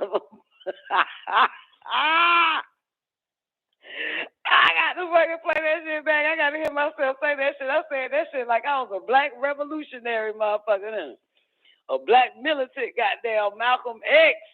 Goddamn, that shit came out so smooth, man. I need to play that shit back. Can I play it back? Can I wind that part back so I can hear myself actually say that shit like fresh off the top? Okay. All right. Good. Y'all still laughing. Okay, keep laughing, motherfucker. I want y'all to keep laughing all the way at the end till goddamn 4 o'clock. Goddamn, need y'all to laugh. All right, let me get back to this most funniest shit I've fucking heard today. All right, here we go. This motherfucker literally thought he could. Ooh, Man, just bring your ass to Brooklyn. They'll accept you, them niggas. Bring your ass to Miami. Them niggas there will accept your ass. They would love to talk to you about Christian and Jesus and God, money, and Paul and Corinthians and Moses. And, all right, let me find it. He wanted to go to these islands. Is the islands where he was now dead. I don't know where I'm at. I heard these islands. Okay. I think I'm somewhere. Wait a minute. Just trying. I heard that these islands are, okay, I already read that. This was something he was working on. There are islands that are nearby, and he was making relationships and connections to help him get to the island. Since the flight, McLeod said that he had emailed back and forth with John Allen, who he described as magnetic and charming. And he got pictures. This November 16th, I'm looking at some of the pictures. He on his little canoe boat. Last time you see this nigga. He was a lovely character and wanted to help people. Boy, you stupid. The thing that came across was what a delight it was to be in his company. Oh, shit, nobody will give a fuck about his obituary. Look here. McLeod said that Allen was based in Portland, Washington, and working as an EMT at the time. He said he helped during major incidents, including the wake of, that's how Hurricane Katrina pops up, blah, blah, blah, blah, blah, blah. Let's get back to our tribal ways. Those boundaries are seemingly, okay, let me see. Instagram. Okay, so others flock to John Allen Instagram to pay tribute, with one friend writing, "You were a real explorer out to understand the boundaries of terrestrial human travels. Those boundaries are seemingly electric at first touch." Blah, blah, blah. Nobody gives a fuck. Okay, a police source told Reuters that Alan John was a preacher who had visited the nearby Andaman and Nicobar Islands in the past. Police have learned he had a strong desire to meet the Sentinelese, and preach on the island, the source added. John Allen was a Christian missionary who wanted to interact with members of the Sentinelese tribe, and that's according to the International Christian Concern Company. William Stark, ICC, International Christian Concern, regional manager, paid tribute and condemned his killing. You can't condemn this killing, motherfucker. We here at International Christian Concern are extremely concerned by the reports of an American missionary being murdered in India's Andaman and Nicobar Islands. Our thoughts and prayers go out to both John's family and friends. A full investigation must be launched in this murder, and those responsible must be brought to justice. What the fuck are you talking about? They added, India must take steps to encounter the growing wave of intolerance and violence. You hear this bullshit? Do you hear this bullshit? I told you, you will never meet a righteous Christian. Mind your fucking business. This motherfucker had no business going to people disturbing their way of life, okay? Disturbing their way of life. That's trespassing. And of course, the inner city or the major cities outside, they even know that no one goes there. That's why the fisherman is also charged. The fisherman is the only motherfucker that is actually committed the murder. The fisherman that took them as far as it could. That's why they charging the fisherman for that shit. Because the fisherman should have told that motherfucker, you can't go there, bro. But you could tell the goddamn white boy paid that fisherman some goddamn money. Please take me anyway. Once they see me, they shall accept me as their savior.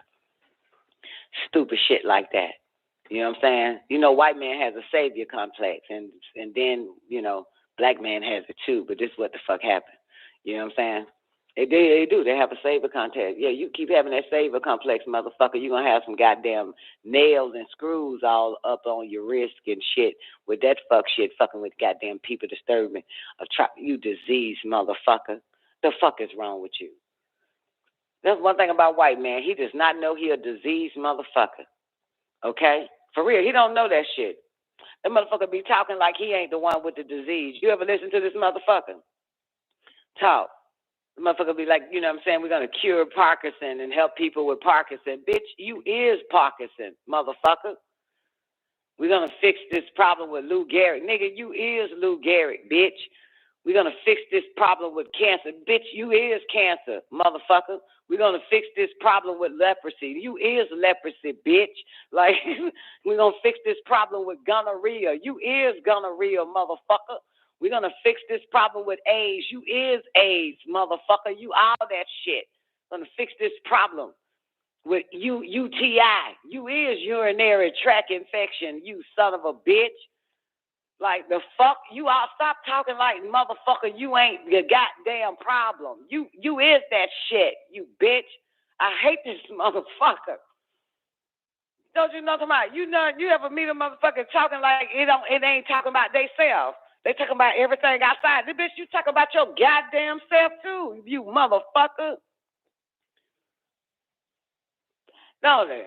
Talk about that shit like it ain't happening to them. Motherfucker, yes it is. Yes the fuck it is you too. Stop it. Don't listen to no doctors. Don't listen to them CDC ass motherfuckers. You know they got plenty of fucking disease. Them motherfuckers be talking like it ain't none of that happening to them. It's just happening to y'all motherfuckers. We're going to fix y'all's problem. We're going to fix the health crisis. Get the fuck out of here. You is the crisis in health, motherfucker. Anyway, let me finish this bullshit with this Christian Concern International stupid ass group.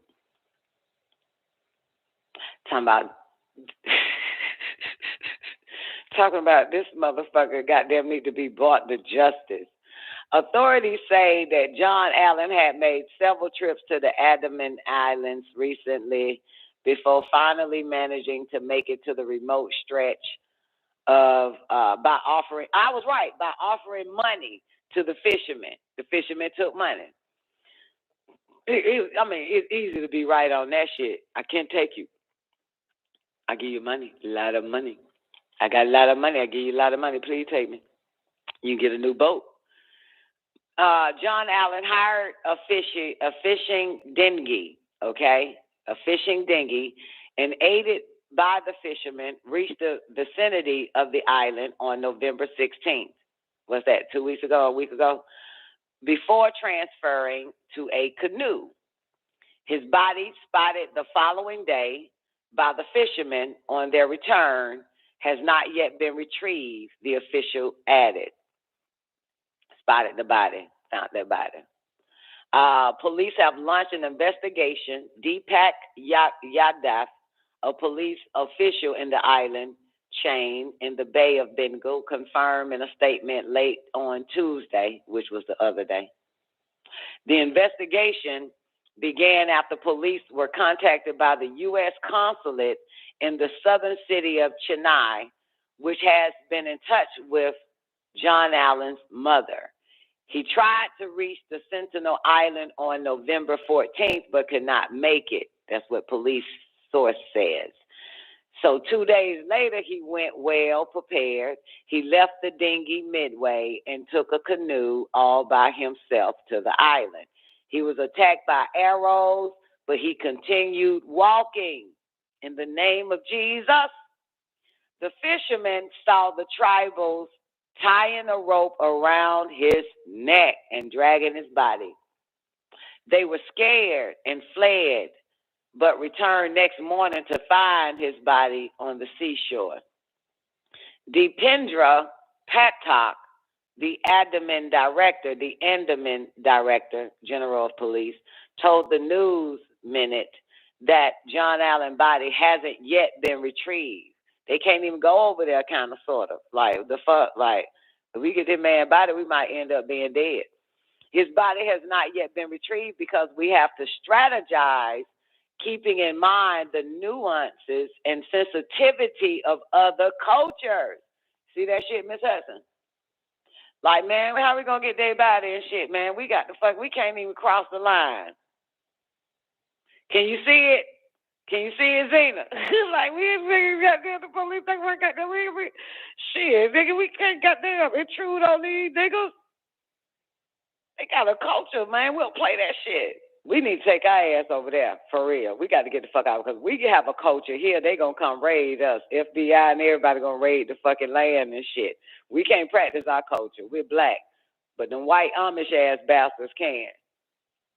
We have to go somewhere where they actually honor culture. This is why these motherfuckers ain't even got the body. Ain't that something? So we can't even get that body. We got to come up with a goddamn strategic plan. And he says we are working on that and are in contact with anthropologists and tribal welfare experts. We will figure out some strategy. A spokeswoman from the U.S. consulate in Chennai says we are aware of reports concerning a U.S. citizen in the Andaman and Nicobar Islands. When a U.S. citizen is missing, we work closely with local authorities as they carry out their search efforts, she added, but declined to provide further details over privacy concerns. So John Allen's Instagram shows he spent much of his time traveling, and he documented his exploits on a blog called Rugged Trail.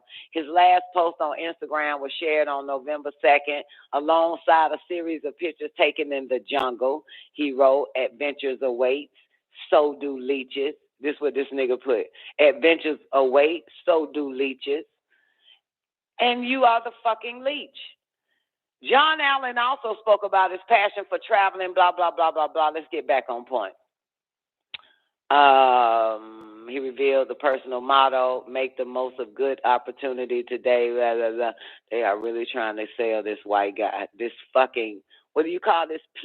Plumage. From the bio to the Gaio, you rape, plumage, and plumage. You're fucking from the bio to the, what they say, what the fuck they say, to the goddamn, to the, what they say, to the rooter, to the tutor. What the goddamn black nationalist niggas be saying? You from the Congo to the bio, to the rooter, to the tutor, you rape, plumage, and plumage.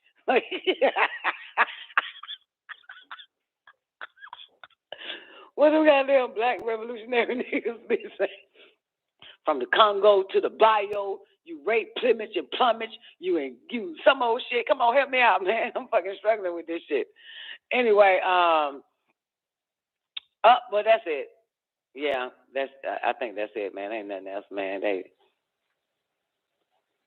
Oh, wait. They talking about some infected shit with the niggas. Hold on. This shit ain't over yet. Now they want to fuck with these niggas again.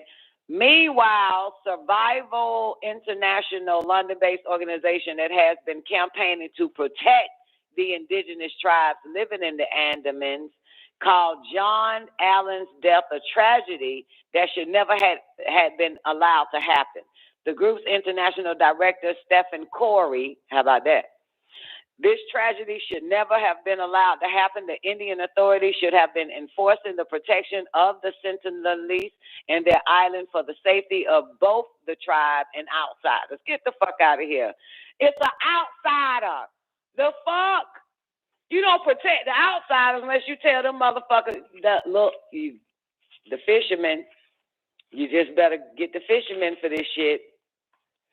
Y'all motherfuckers, I will wake the dead to consume the living if you do not charge that goddamn fisherman and leave them goddamn tribal motherfuckers alone.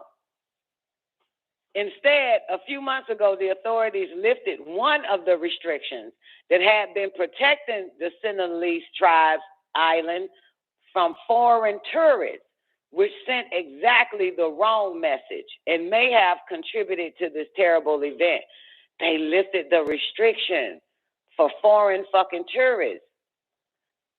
So them fuckers got tired of seeing them motherfuckers on the damn little rowboat. Clap, clap. They lifted the restrictions. They coming for that tribe, y'all. They coming for that tribe. It's not impossible that the Sentinelese have just been infected by deadly pathogens to which they have no immunity. You hear this shit? With the potential to wipe out the entire tribe. You see this shit? Do you see this? Didn't I just say that? You see this? You see? Now they really want to calm down. Now they lying, make up this shit that they got to save them now because they may have come in contact with a deadly pathogen and they ain't got no immunity. The fuck you mean they ain't got no immunity? You know damn well they got immunity. Motherfuckers in China ain't got immunity. Motherfuckers in Africa ain't got no immunity. Motherfuckers in America ain't got no immunity. Motherfuckers in Norway ain't got no immunity. Motherfuckers in Australia ain't got no immunity.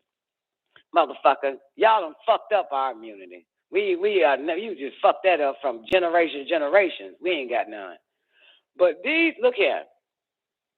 Now they got a reason to come in that bitch. Oh, now we got to save the whole tribe, y'all. You hear that? Now we got to save the whole tribe. They could be infected when that white boy showed up. You hear that? You hear this shit?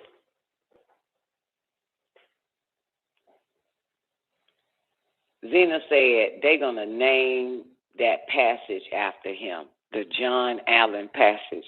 Girl, you know them sick fucks is. That's what the fuck they going to name it. Can you please get me off this rock? Get me off this bitch.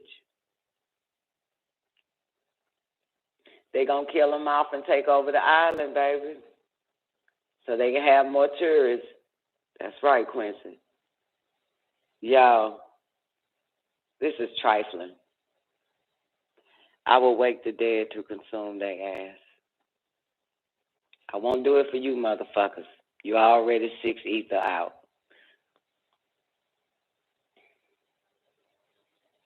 We got to protect them. And protection means what? To kill. Okay? Ask Mr. Whitey. Protection means to exterminate the problem. Means to get rid of. Okay? Damn. Now they talking about this motherfucker.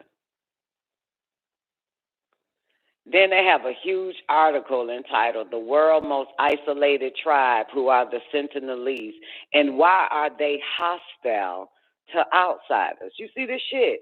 They some pretty black people too. Let me see if I'm gonna put it on Facebook because I damn sure don't feel like I'm gonna show you what they look like. They are black as fuck. You can barely see their eyes. Minding they fucking, how the fuck they hostile and they minding their business.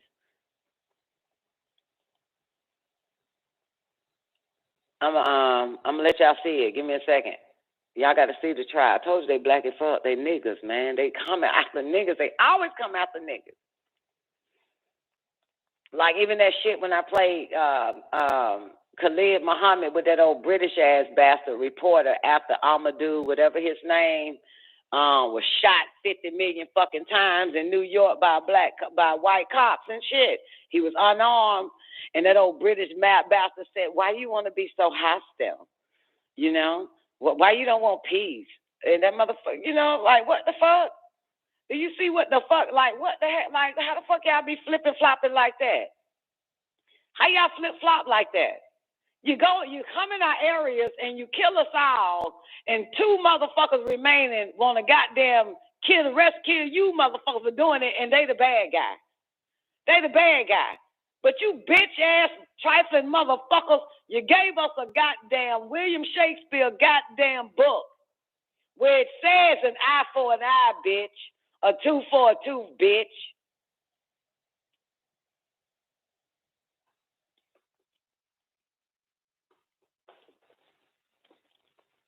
Then step back and be like something wrong with them. So I step back after they cause all this shit. And then step back like something. Now these motherfuckers, how the fuck if I'm hostile and I'm in my natural habitat? And this ain't your habitat. How the fuck I'm the hostile one? You know damn well you the hostile one.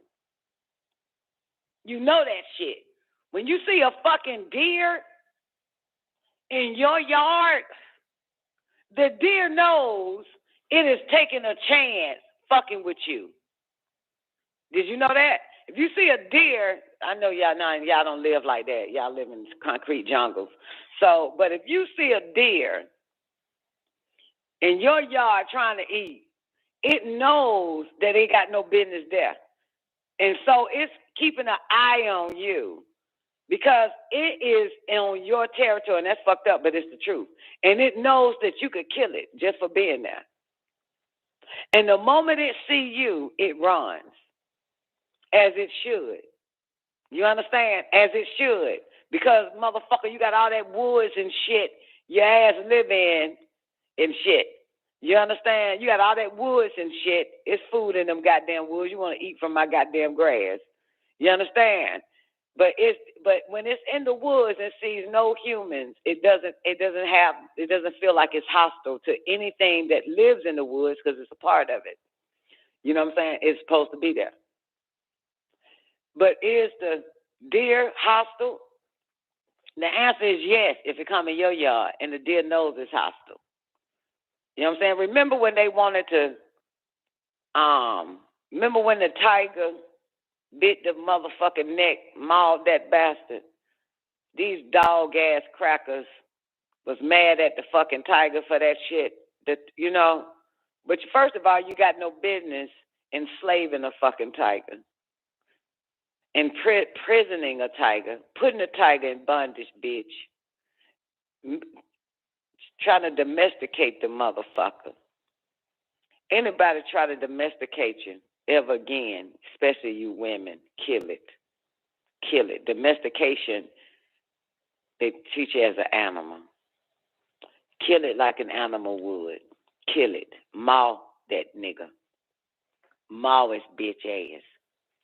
They're coming over there trying to domesticate these motherfuckers. I don't know if my picture gonna show up. Facebook tripping, my internet side is tripping, but it's some pictures of close-up pictures. They in the water minding their business.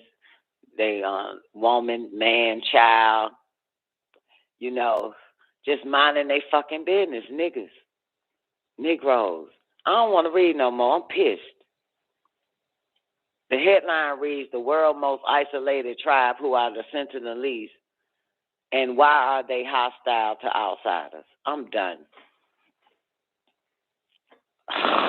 Like, y'all know damn well what an outsider is. They are a man infestation.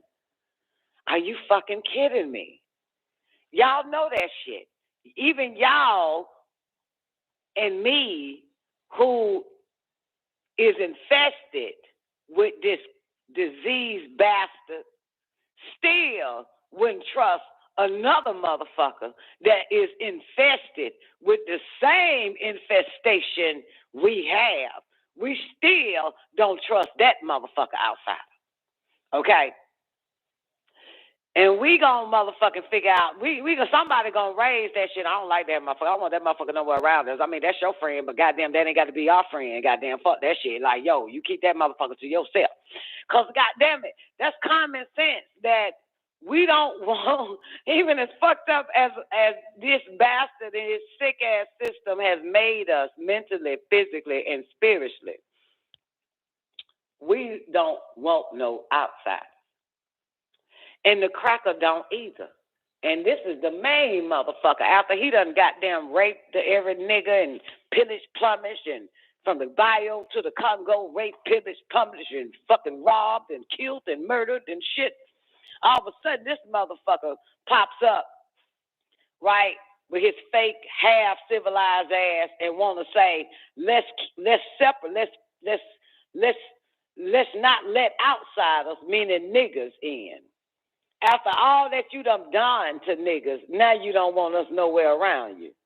See, even he still have that, he and her. Look at Karen. The Karen bitch had that same shit. I'm telling. Your ass ain't shit to be living in my neighborhood any fucking way, you fucking outsider. You know what you bring. That's what Mr. Whitey says. I'm going to get to this goddamn,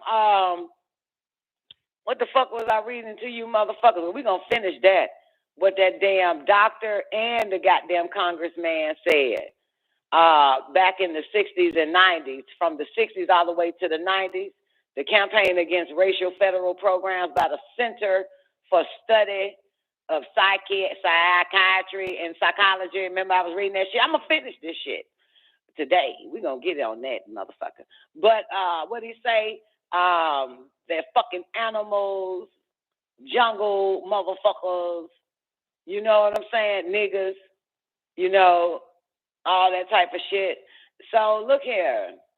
It's amazing when you don't want they ass nowhere around, something is wrong with you. But they wanted you around, then raped you, killed you, murdered you, castrated you, robbed you of your own culture and language. And then you learned this motherfucker's sick, beastie ways, and now the motherfucker got a law called nigger only on one side, cracker only on the white side. Okay? After he done did all this shit to you. Now I don't want you nowhere around them. Ain't that right? Now you hostile.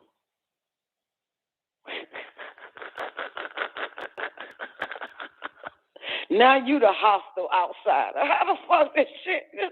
See how this motherfucker always play the goddamn innocent, the innocent. This bastard, he played the innocent fucking role. As if nobody don't want to be bothered with your monkey dog ass, something wrong with us now. You know what I'm saying? You know how many white boys called on the show talking about we were racist and shit? Y'all, no, now we racist, bitch? Because we don't want you to participate with us niggas on Real Nigga Radio? Some got to be, we hate you? We hate you. No, motherfucker, give us the job then. Give us a job for the center. Put all niggas in the center for disease and let's see if we hate you, motherfucker. Say that, yeah, say that. Let us control the food industry and let's see if we hate you. God damn it. Let us control the goddamn environment, the chemical warfare, the plants and shit. Let us take over Monsanto's and let's see. Let us create the malt liquor and throw it all in your neighborhood. Then you'll know if we hate you or not, motherfucker. Give us a brewery company, bitch. Ain't that right? Then you'll know if we hate your ass. Give us goddamn control of the goddamn education and we'll see. I can't hate your bitch ass, motherfucker, until you give me all your motherfucking 5 Ps. You let me control every last 5 Ps, you bitch ass motherfuckers running. You will see the hate. You will see it from me. You won't see it from all the rest of these niggas that's already in the system of the 5 Ps. But you will see it from my motherfucking ass. You know why? Because that history book and that science book and that geology book and that goddamn chemical book, history book, literature books, it will show how much I hate you motherfuckers because the truth gonna show all up in that motherfucker. And your little kids gonna have to read that they was fucking dogs. Your children will have to read that they were dogs. You got us reading we were fucking slaves picking fucking cotton and shit. But your children will read that they were fucking dogs, canine, leprous, leproman, where they come from, and there'll be pictures of your kids looking at white kids with dog hair on their tongue, dog fur on their. This what the fuck?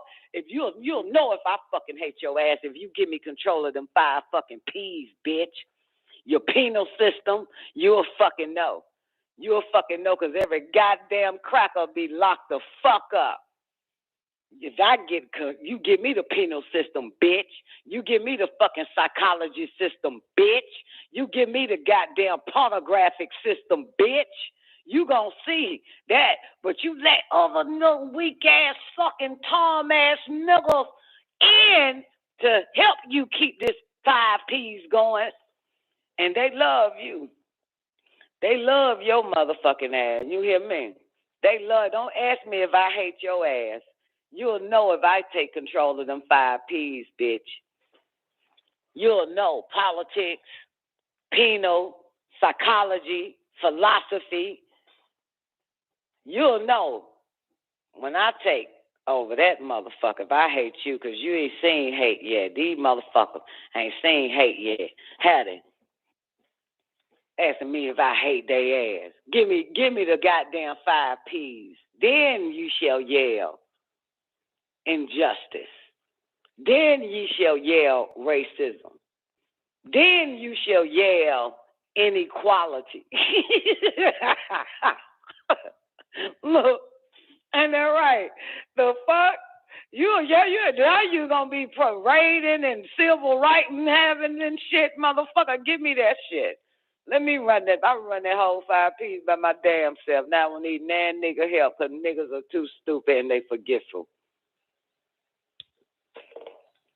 Then you'll know, motherfucker, if I hate your goddamn ass.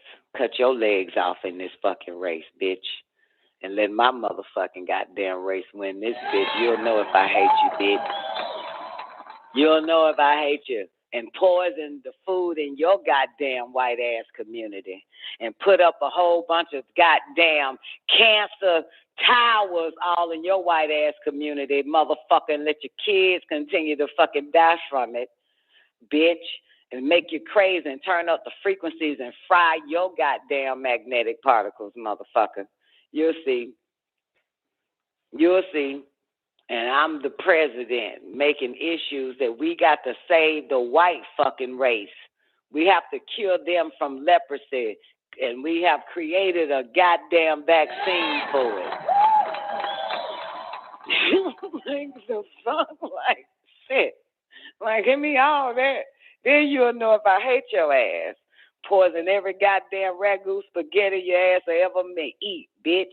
And your ugly ass stovetop box bullshit. Like you poison that shit. Give the goddamn nigga community damn near fucking fake goddamn ground beef and shit in the nigga community. Fake every goddamn thing. Poison and shit. Poison apples, motherfucker. All the poison in the nigga community, and this cracker asking me if I hate him. Get the fuck out of here. Let me run this bitch. Then you'll see if I hate you, motherfucker. And the truth of the matter is, I would do the same goddamn fucking thing, motherfucker, but more diabolical. It wouldn't be a cracker in the streets. I control the fucking media, just like y'all do. Y'all say black man or black woman, you know, be using shit. A white man killed his whole family the fucking day, a Christian white man at that. I would run all that shit. I would run that motherfucker. I would fucking feed the media, control the media like y'all motherfuckers do. But it'll be done with fucking truth and not lies. You know what I'm talking about? That shit'll be done with truth. You ain't finna show no pictures of some dog ass motherfuckers in some Buckingham Palace in school. That ain't finna be in them goddamn books. It's gonna show how that dog was a fucking dog and how that dog ended up with a goddamn crown, how it stole it all from motherfuckers. You know what I'm saying? Then if we gonna do it, baby, give me the 5 P's. That's all I'm saying, J1. All I'm saying. Anyway, don't ever ask me if I hate white people, motherfucker. Let me run the world and you'll find out if I do. That'll be the end of the Amish motherfuckers too, by the way. Had their ass on coke busters. Okay, motherfucker. Had their ass on coke busters. Not a goddamn, that'll be the end of the Jews too. You can have your own goddamn community, motherfucker. We can't have ours, bitch. You can't have yours.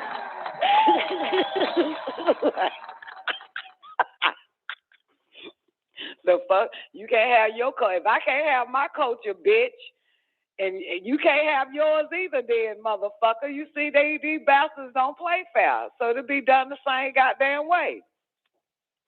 You know what I'm talking about?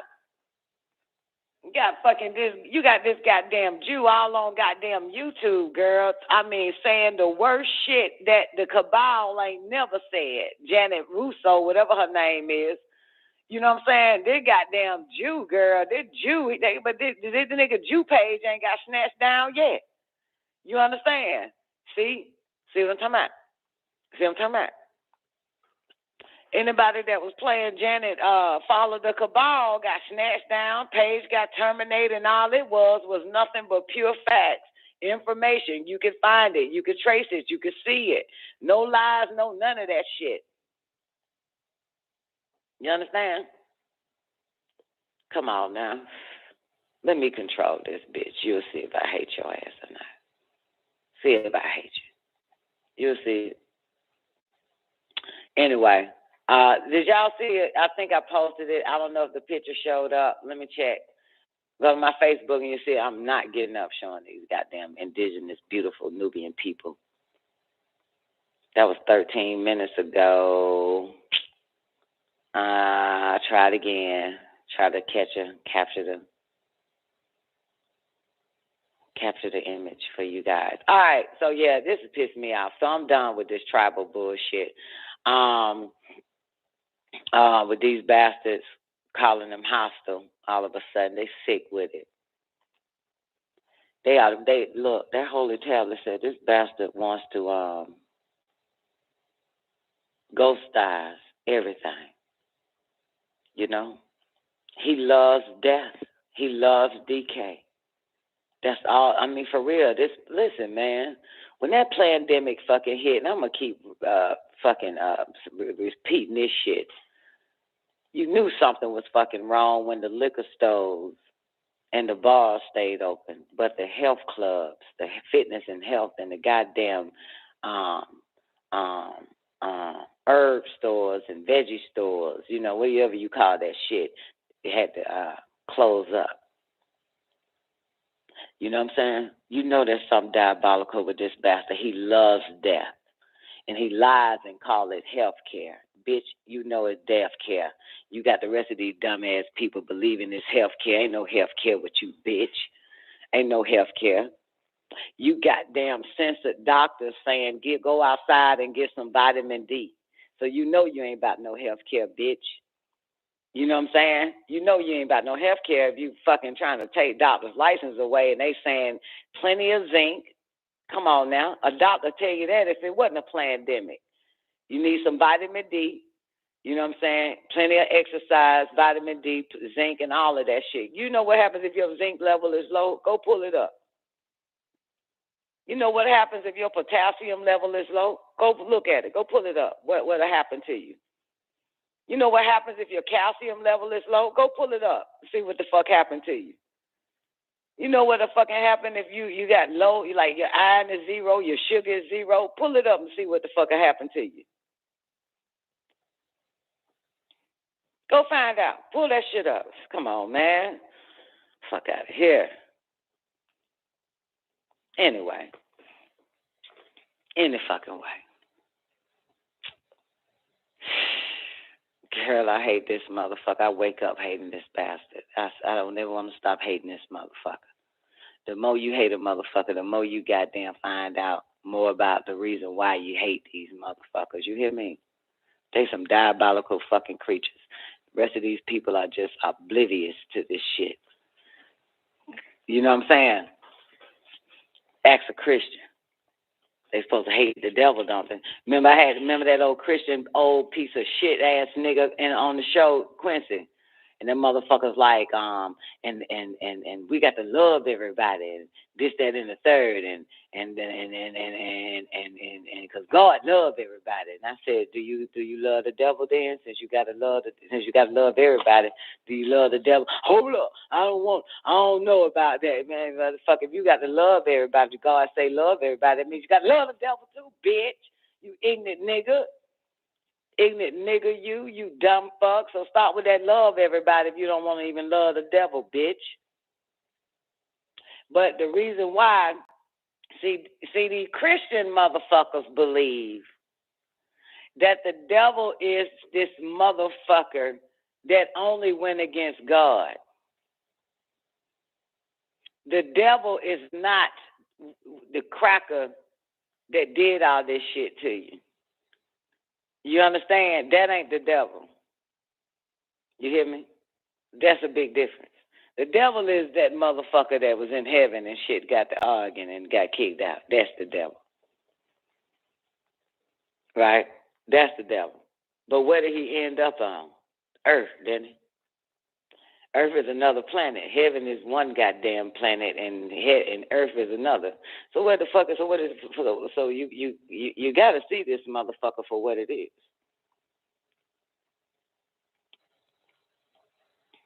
Who doing this shit?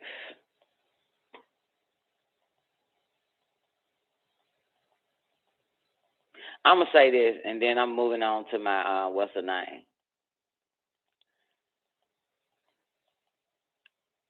It's one thing when you concentrate destruction, poison, murder, setback, sabotage to a race of people, to a particular race of people all over the fucking world, right?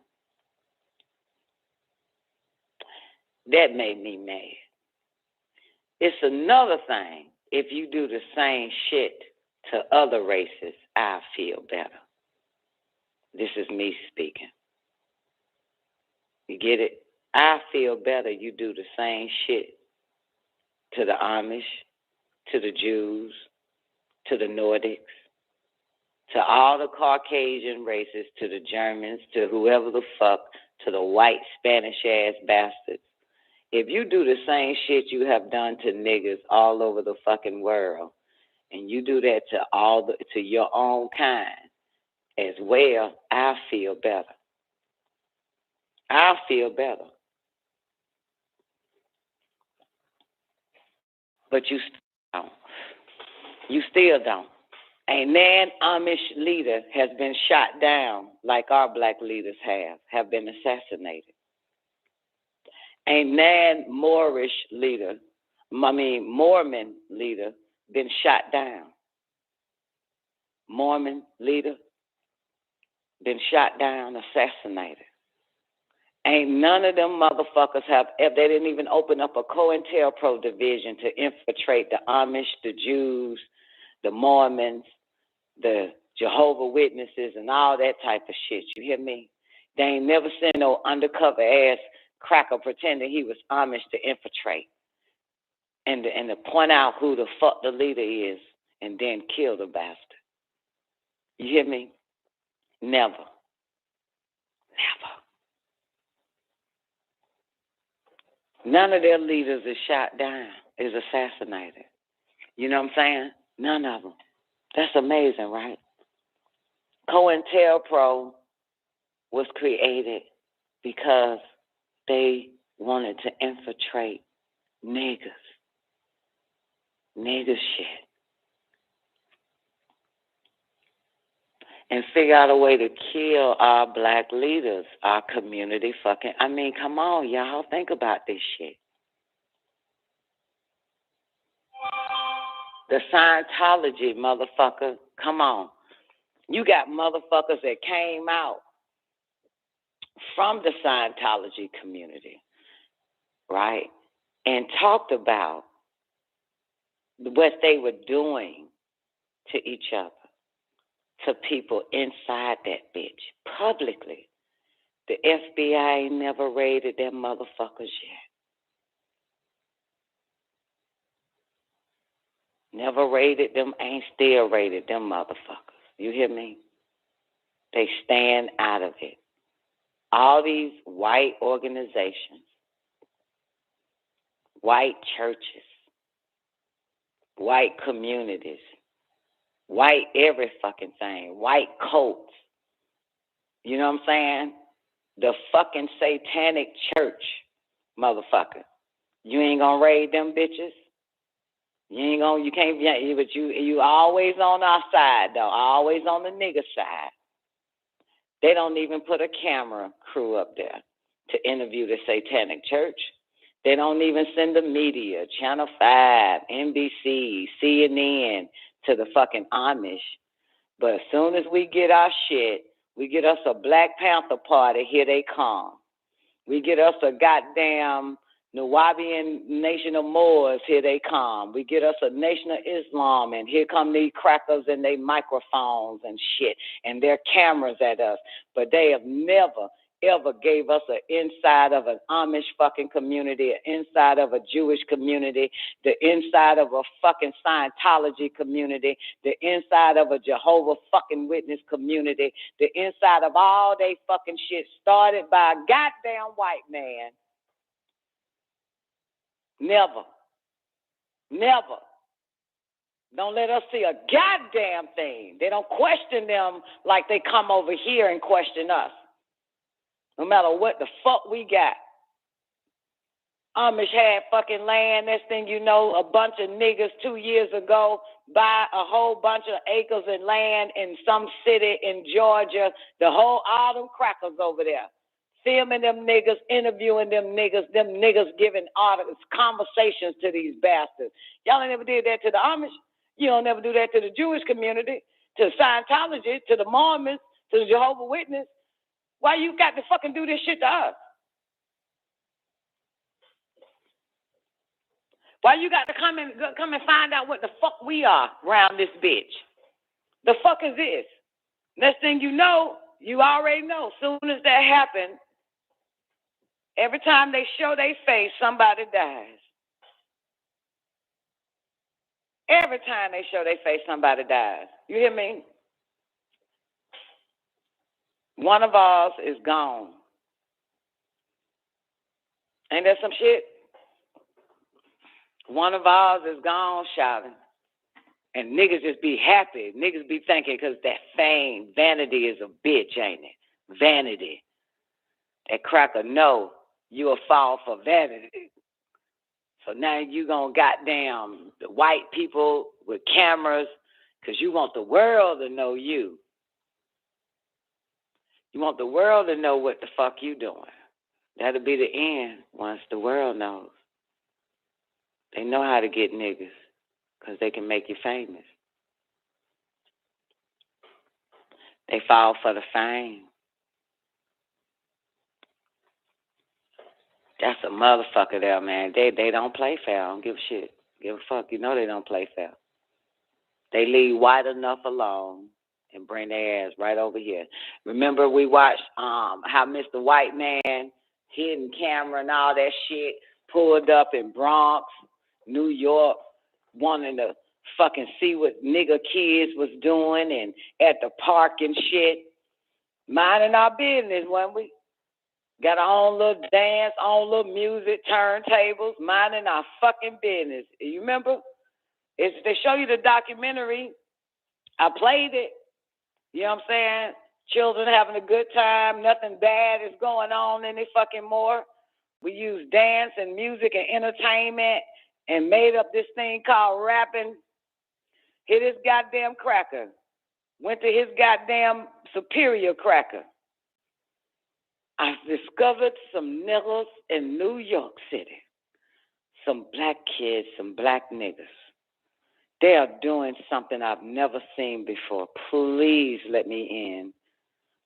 Give me the go ahead to go inside there and study them and find out what they doing and how they're doing it and what they're using to do it and why they so happy and stand on their heads and spin on their backs and take a mic and just say shit off the top of their fucking heads, and they call it freestyling.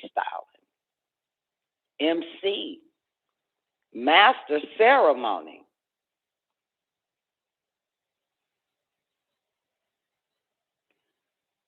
Before you know it, boom.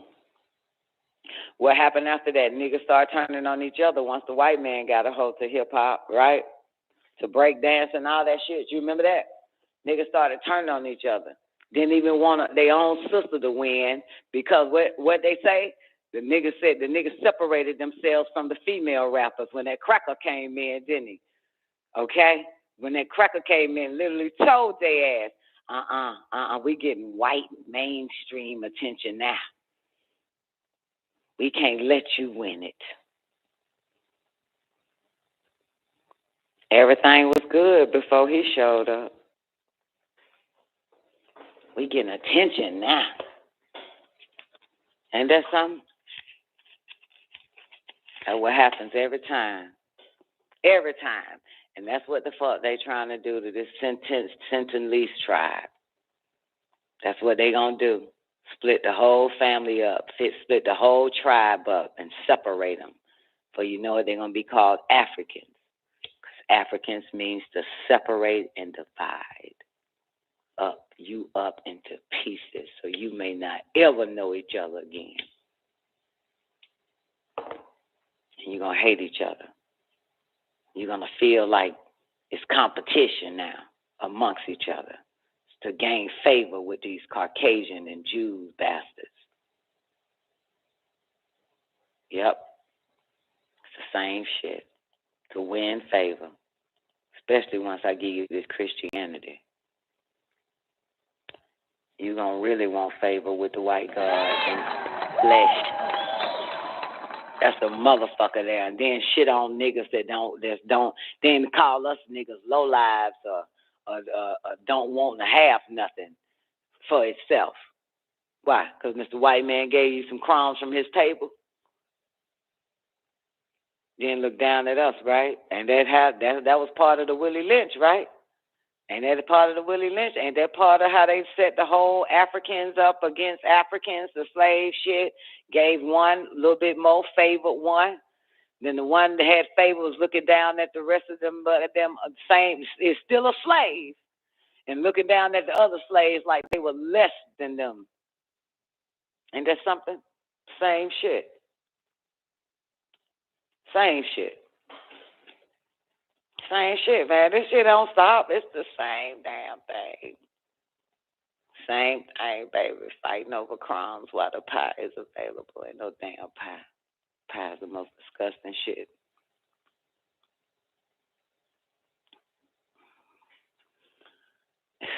Anyway. Well, campaigns. Y'all ready? Let me find it. I think I was on page 11 because now we into 1992. I wouldn't be surprised if this New York City,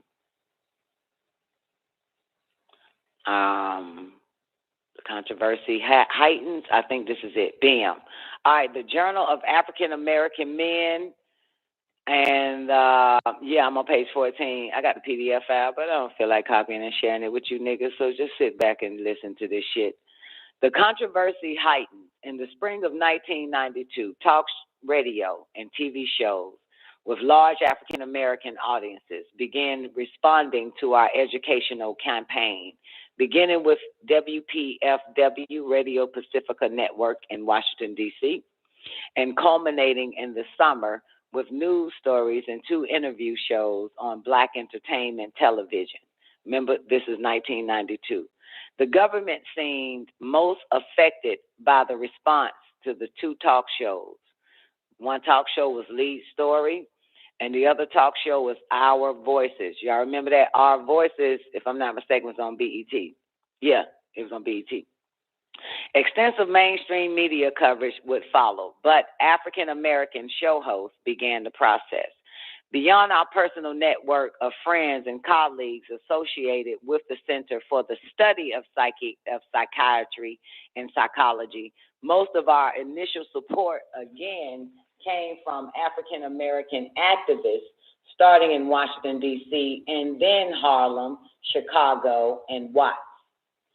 Eventually, public support, like the media interest, broadened to include many individuals, organizations, and cities.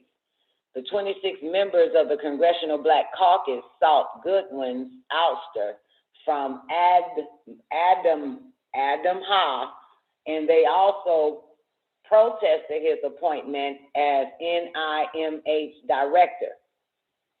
The Association of Black Psychologists, ABPSI, and Blacks in Government, BIG, and the Black Business Alliance, the American Counseling Association, which is the largest in the world, and the Nation Association for Rights Protection and Advocacy, NARPA, also took strong stands against Goodwin and the proposals for biopsychiatric interventions in the inner city.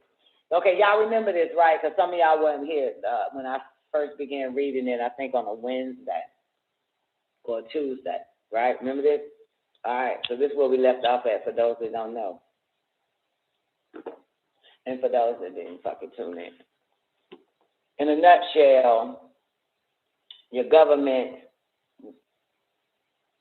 along with psychiatrics and psychologists, Caucasian sick bastards, again, wants to bring their ass to our tribal ways, infiltrate, and then start to give us drugs, okay? Give us drugs. Anyway, the Crime Gene Conference, all right? Look it up, the Crime Gene Conference. After we had begun our initial efforts to publicize the violence initiative, Ginger Ross Bregan and I received information that the University of Maryland had received funds from the Human Genome Project to hold a conference on genetic factors in crime. Developed by University of Maryland Professor David Weiserman, the conference was scheduled for October 9th, 1992 at the university. After we obtained the conference brochure, we met with 3 African Americans, Ron Walters, director of the Department of Political Science at Howard University, Lauren Kresslove, a WPFW radio columnist, Sam Yeti, former professor of journalism at Howard and author of The Choice. We decided together to call for a halt to the conference.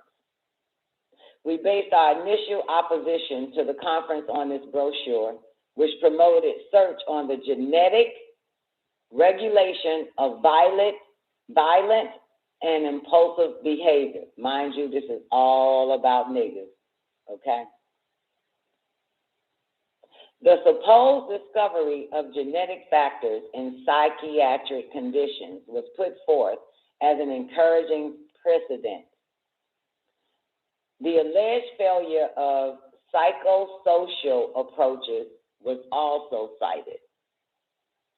But generic research also gains impetus from the apparent failure of environmental approaches to crime, deterrent, diversion, and rehabilitation to affect the dramatic increases in crime, especially violent crime, that this country has experienced in the past 30 years.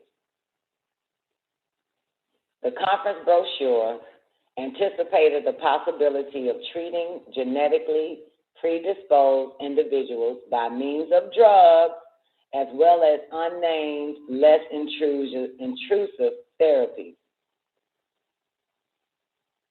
To obtain federal funding for his proposed conference, Weiserman had applied to NIH, and the lengthy application read like an elaboration of Goodwin's plan.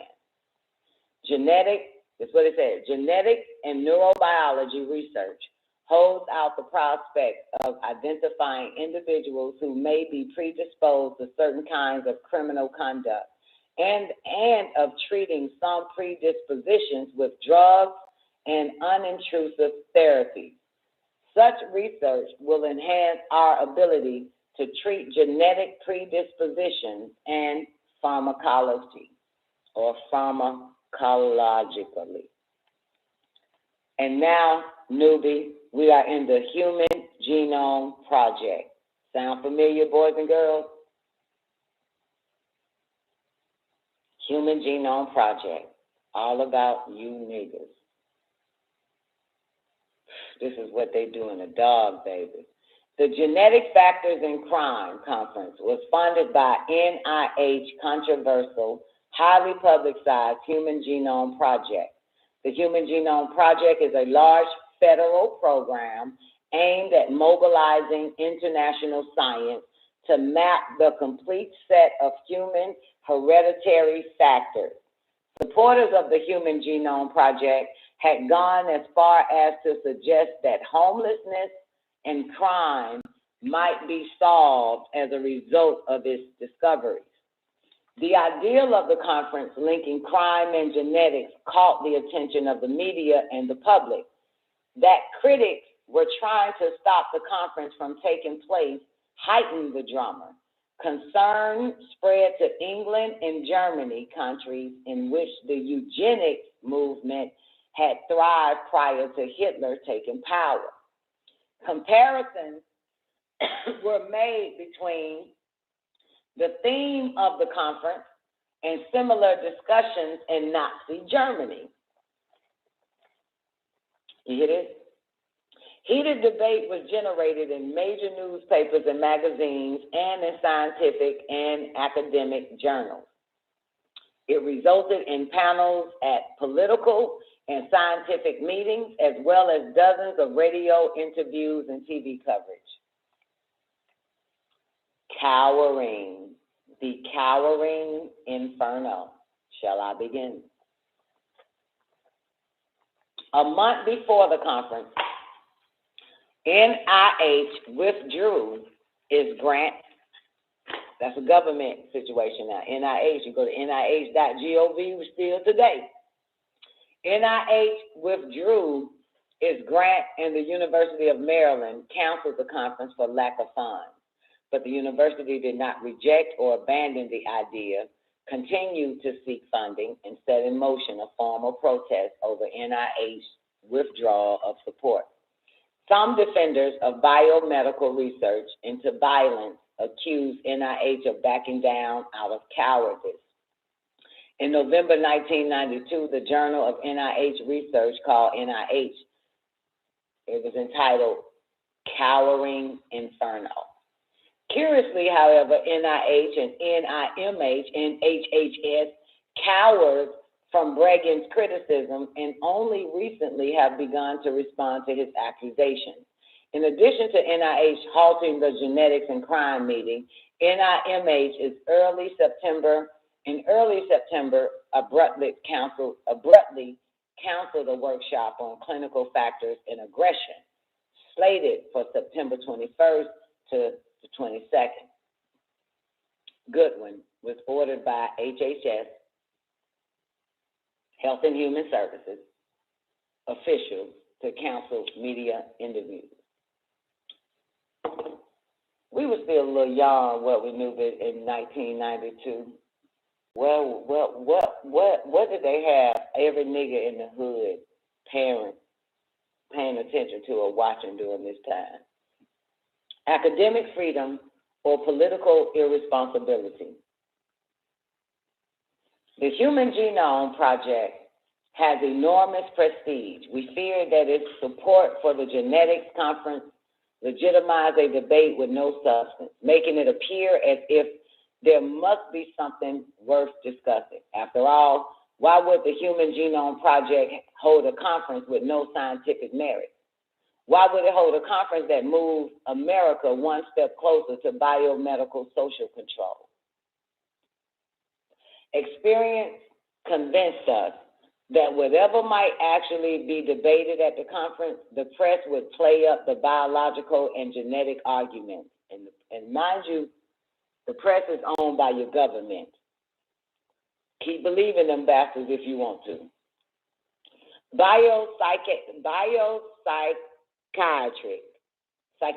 Biopsychiatric claims regularly make newspaper headlines, while psychosocial ones almost never do.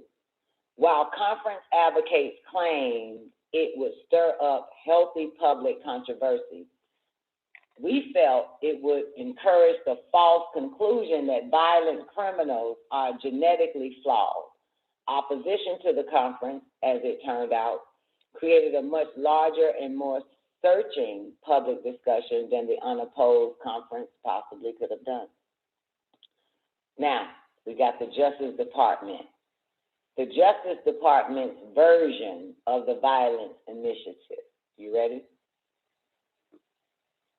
That's why they lock up so many of our people.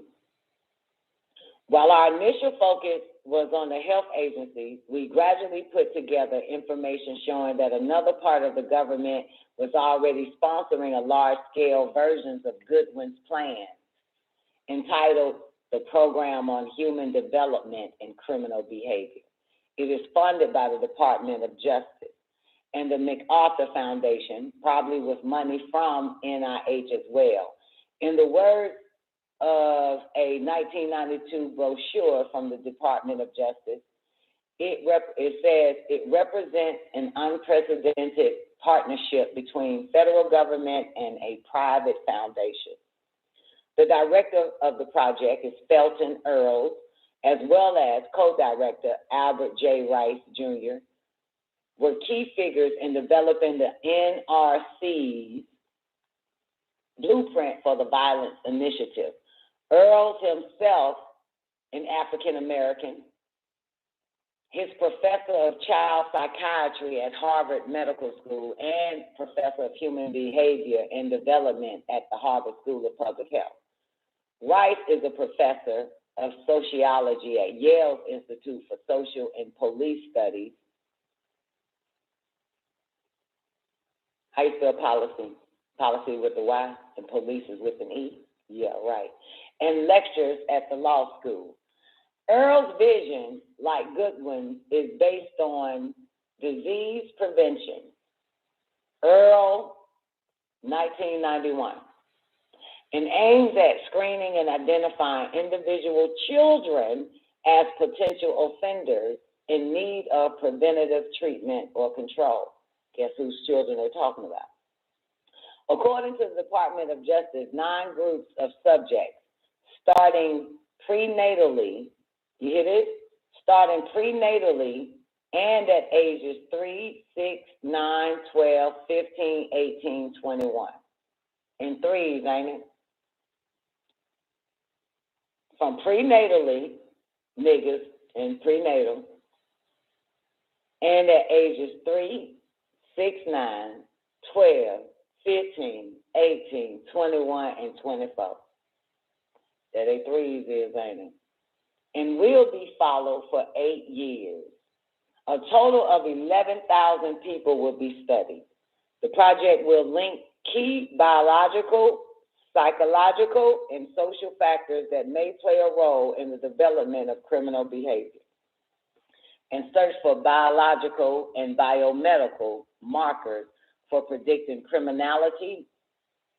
Again, according to the DOJ, Department of Justice, the first of the project. Questions to be answered is individual differences. What biological, biomedical, and psychological characteristics, some of them present from the beginning of life, put children at risk for delinquency and criminal behavior? This is entirely consistent with Goodwin's plan. While Earls also believes in the importance of the environment, he focuses his project on the role of biological and genetic factors in predisposing the individual and perhaps in driving him towards violence and crime. In a 1991 publication entitled A Developmental Approach to Understanding and Controlling Violence, he writes that advances in the fields of behavior genetics, neurobiology, and molecular biology are renewing the hope that the biological determinants of delinquent and criminal behavior may yet be discovered. But in the Mednick, Brenner, and Candle 1988 study that he cites as evidence comes to the opposition conclusion, stating definitely that it could find no evidence of hereditary transmission of violent criminal behavior, and that a genetic predisposition to violence was not supported by this review of our data. Interestingly, Frederick Goodwin had also incorrectly cited Mednick's studies. Earl, the black guy, believes that spinal taps are intrusive and unwarranted by our current state of knowledge, but wants to measure the brain's chemical activity through blood samples and testosterone levels through saliva. The project is receiving an estimate $12 million per year for the 8 years from all sources, including some previously unidentified money from NIH. The combining of Harvard and Yale, the Department of Justice, NIH, and a prestigious private foundation raises the political specter of psychiatric social control. It is truly Big Brother in scope. Testosterone. Yes. Yes. Yes, Nubi. Yes. Look, they don't mind you violent on each other. They just try to make sure y'all don't turn violent on them motherfuckers. You just don't wake up one day and realize it's that motherfucker. That's all this shit is. The current status of the Second Violence Initiative. The federal umbrella program called the Violence Initiative was withdrawn as a result of the controversy initiated by the Center for the Study of Psychiatry. Them fucking P's. Initiated by the Center of the Study of Psychiatry and Psychology, while in individual programs continue to be sponsored by the federal government, there would be no overall coordinated policy. Frederick Goodwin, meanwhile, resigned from the federal government to become a professor at George Washington University. I wonder which George Washington University he went to. Which George Washington it is. Never mind. The overall result, however, is not nearly so positive. As documented in the War Against Children, many biopsychiatric leaders in the federal government continue to view violence as genetic and biological in origin, and many federal funded projects investigating such views continued unabated. A multi-million-dollar program, for example, is promoting the use of Ritalin for the control of disruptive behavior. Other projects continue to seek genetic and biological causes for violence. Started drugging them babies up. My brother's son, they placed that nigga on Ritalin. That shit is crack. You know that shit's crack, right? Yeah, I remember I told y'all that shit. My mom told me that a long time ago. The nigga 15 now. I saw him on cam yesterday at my mom's house. But that nigga been on goddamn Ritalin since the moment they put that nigga in the school system. I told y'all they placed in the school system. You think they teach us for real? Them drug dealers. All in the beginning of a child's education. They place right there. Pre-K, Head Start, kindergarten, first grade, second grade, third grade. And the primary schools and elementary, they're placed right there. So by the time your retarded ass child ends up in middle school, they'll just be sitting there zoned the fuck out. That's a lot of years a child on some fucking drugs. You hear me? And that's exactly what, look, when I saw the little boy, Swank, when I saw my brother's son, I think he was like 4 years old or 5, 6, or maybe, been on Redland, right? He just sit there.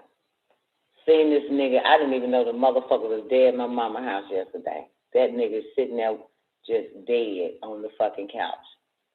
Sitting there dead. Everybody jumping around, having a good time and shit. This nigga there just sitting there dead. You hear me? Still can't move. Still can't fucking move. Can't be his motherfucking self. You hear me? Okay. Okay, motherfucker. I done seen 15, girl. This motherfucker sitting like he a goddamn old man about to die now. Like he can barely move his legs, arms, or none of that. Just draw it the fuck up. Anyway. Boy, that's when you forget the white man is the devil and any goddamn teachers that work for the school system is the part of the fucking devil's goddamn advocates. They are the devil advocates. You hear me? They always after your children. I don't know how many times, goddamn, when you gonna realize that shit. They after your fucking babies. God damn, wake up. God damn, why even have them motherfuckers if you don't wake up knowing every fucking day they after your fucking children? They after them motherfuckers. Y'all want to goddamn put that motherfucker right on the white man's table. Can't wait to get them motherfuckers to the white man. Ain't that right, NUBUN? Motherfuckers are excited. Well, I can't wait till you start school. That's what they say. Little baby about goddamn 3 days old. Goddamn, I can't wait till you start school and shit. What's the Greek word for school? Hell. Hell is the Greek word for school, damn it. Like the fuck. Oh my God. All right, so where are we? In this the war against children. Let me read that again. The overall result is not nearly so positive as documented in the war against children. Many bio-psychiatric leaders in the federal government continue to view violence as genetic and biological in origin, and many federal funded projects investigating such views continued unabated. A multi-million-dollar program, for example, is promoting the use of Ritalin for the control of disruptive behavior. Other projects continue to seek genetic and biological causes for violence.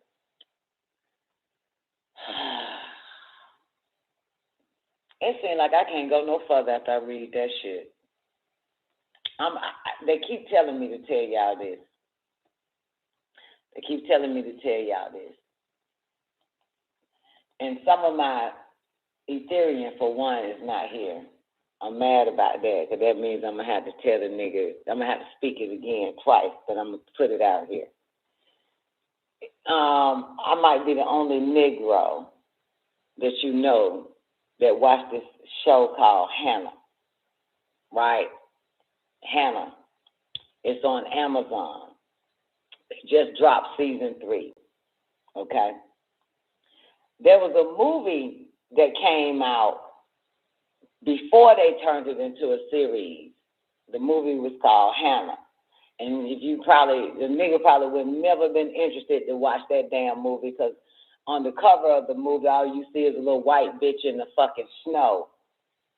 Okay? They did that to throw niggas off, by the way, because you ain't interested in seeing no white bitch in no damn cold climate with a bare rug over her goddamn body.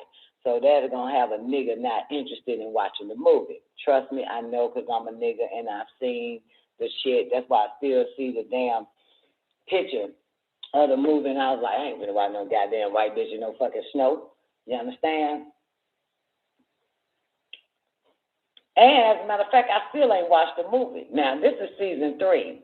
Don NICOLEONE have watched season 1, waited on season 2 to come out, watched season 2, waited patiently for season 3 to come out, and now is watching season 3. Okay? In season 3, Newbie says he is watching it right now. You watching it right now, right, Newbie? In season 3, I need y'all. There's a part in season 3, and this time throughout the whole show, it just keep reminding me to tell y'all this shit, but I kept wanting to talk about some tribal bullshit and this goddamn shit here. But I gotta put you on notice. They got this, you know you got data, right? You know you got data. You understand? Data, D-A-T-A on your phone. You know what data is? Data also on your computer. Data is data, motherfucker. Data, data. Data is information. You hear me? Data. Don't get it twisted when you get your notification saying you are over your data limit, all that type of shit. No, ain't no such thing as that. That's throwing you off to think that you're being charged for data.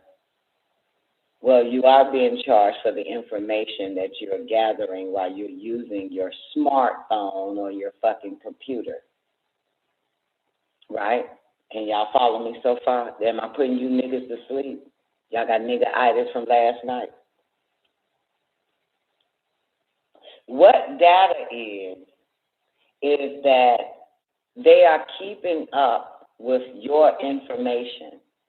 Whatever you're logging on, whatever you're clicking on, whatever you're doing. And when here's the thing. I know all you know it all says, no, done. We know that already. What you don't know is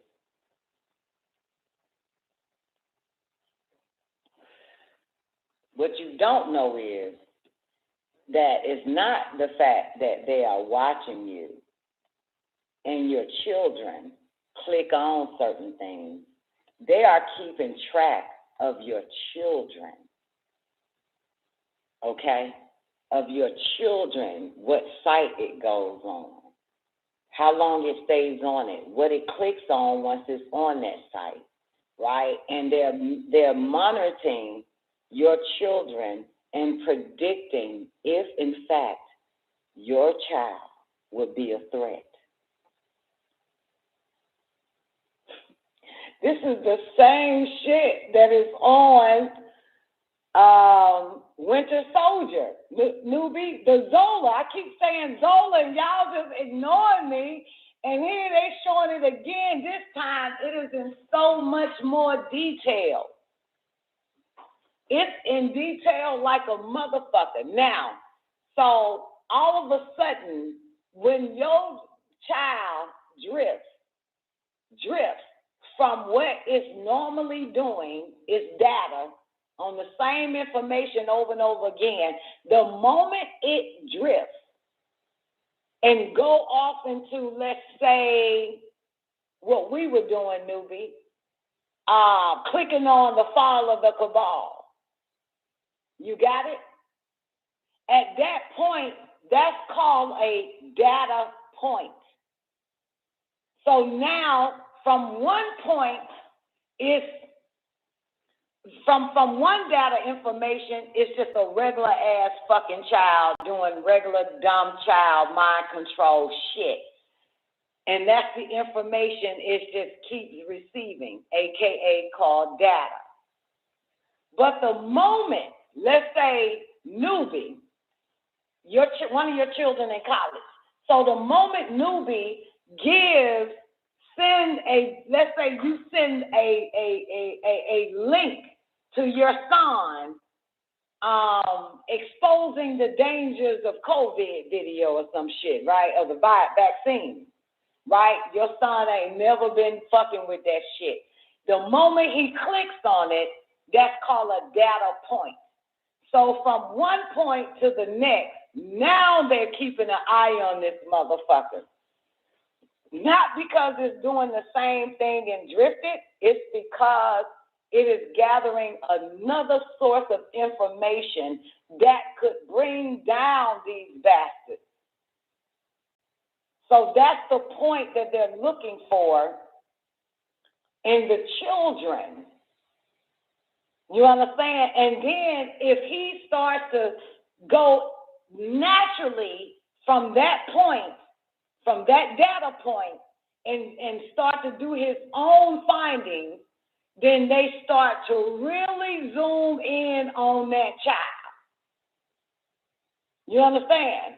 Anything that is opposing the information or the social agenda or mind fucking they're trying to put on the children. They can't mind fuck us as much, but they can mind fuck the kids. Okay? Remember, that's why they don't want your ass by the time you're 25 years old going to first grade. Okay? They want you young. Okay? So, because you can't mind fuck somebody that's 25 in the first grade. Okay? You ain't gonna be able to do a goddamn thing to them, motherfuckers. You hear me? You can't tell them nothing and think they gonna fall for that bullshit. So, anyway, but I think it's episode 4 or 5 in the season 3, but this one is a hell of a lot more detailed than Zola.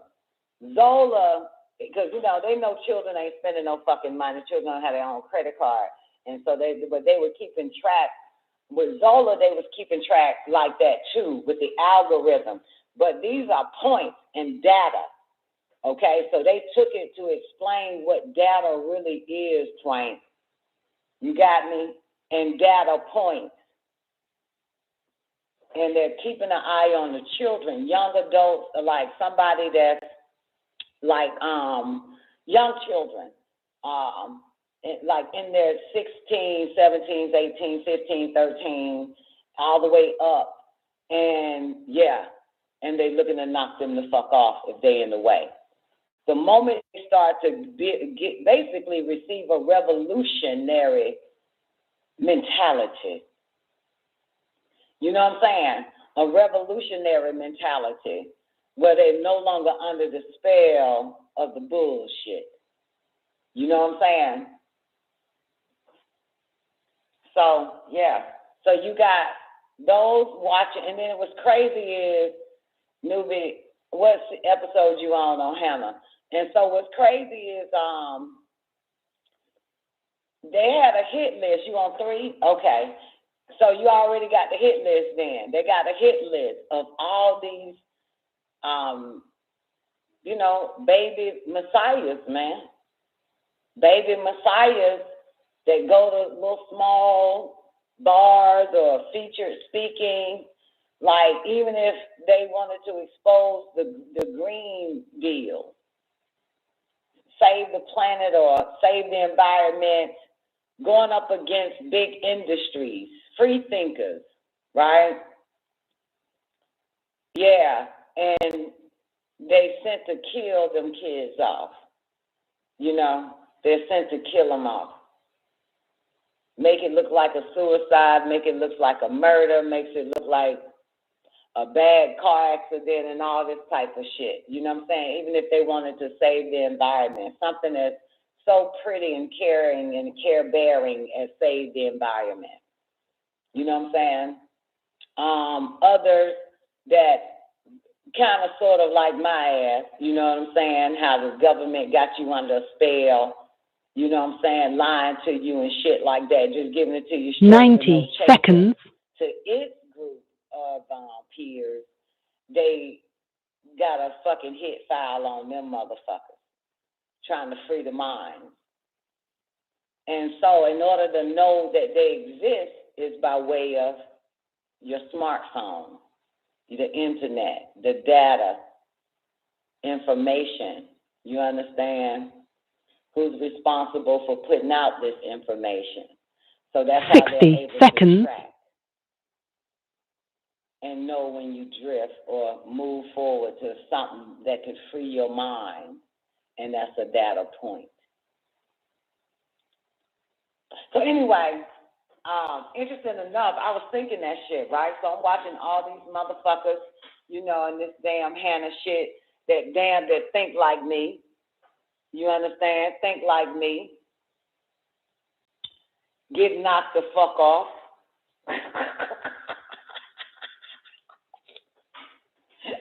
So I said to myself, Self, it's about time for you to goddamn put WGAG Radio to rest. 10 seconds. It's about that time to leave WGAG Radio alone, boo. That what the fuck I heard, goddamn shit. I heard that shit. You feel me? I was like, goddamn, I might say, goddamn, they goddamn knocking off motherfuckers and shit, man. Like, you feel me?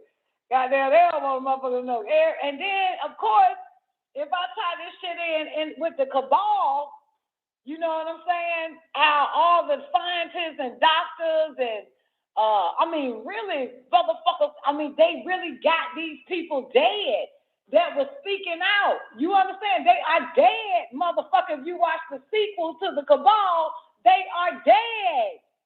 They are all fucking dead, motherfucker. Okay? That's why the revolution will not be televised, right? They killing off everybody and shit. I'm thinking to my goddamn self like, God damn. You know, you got to watch. If you click on that goddamn cabal, the sequel to the cabal, that's another data point. You just created a data point. They're going to be humming in. They following you. They're going to be tracking you. And I know they got Xena, dumbass. Oh, they got Xena. Oh, they got Xena real good. Xena be clicking on from a beat you to a bit you to a bit you to a bit you to a bit you to a bit you. Oh, they got Xena. They got her data point. Oh, yeah. But Xena don't speak, though. Xena ain't the one that they want her to talk at a damn karaoke bar about what she know.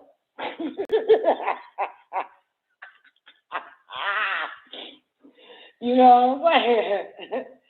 They got this shit up. Yo. Oh, my God. What up, Adania? That's a motherfucker. Data points. Anyway, I had to finally get the shit out, though. But I know they got me on the data point. Yeah, you hooked on the cabal, Adania. And they know where that location and point your ass at, too, goddammit. Your ass started goddamn waking up them niggas in that bitch, man. Goddamn, them niggas somebody gonna hire somebody to go in that bitch and shank the shit out your ass.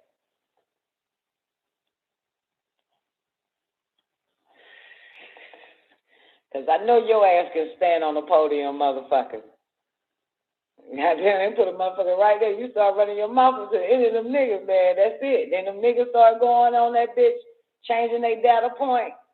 From what they was looking at, bitches on YouTube, asses and all of that, switch that shit to start looking up shit. Whole different form of information creates a new data point, baby. They don't want these. Yo, we have a serious, this is some serious shit. At one point, I'm thinking, they had us thinking censorship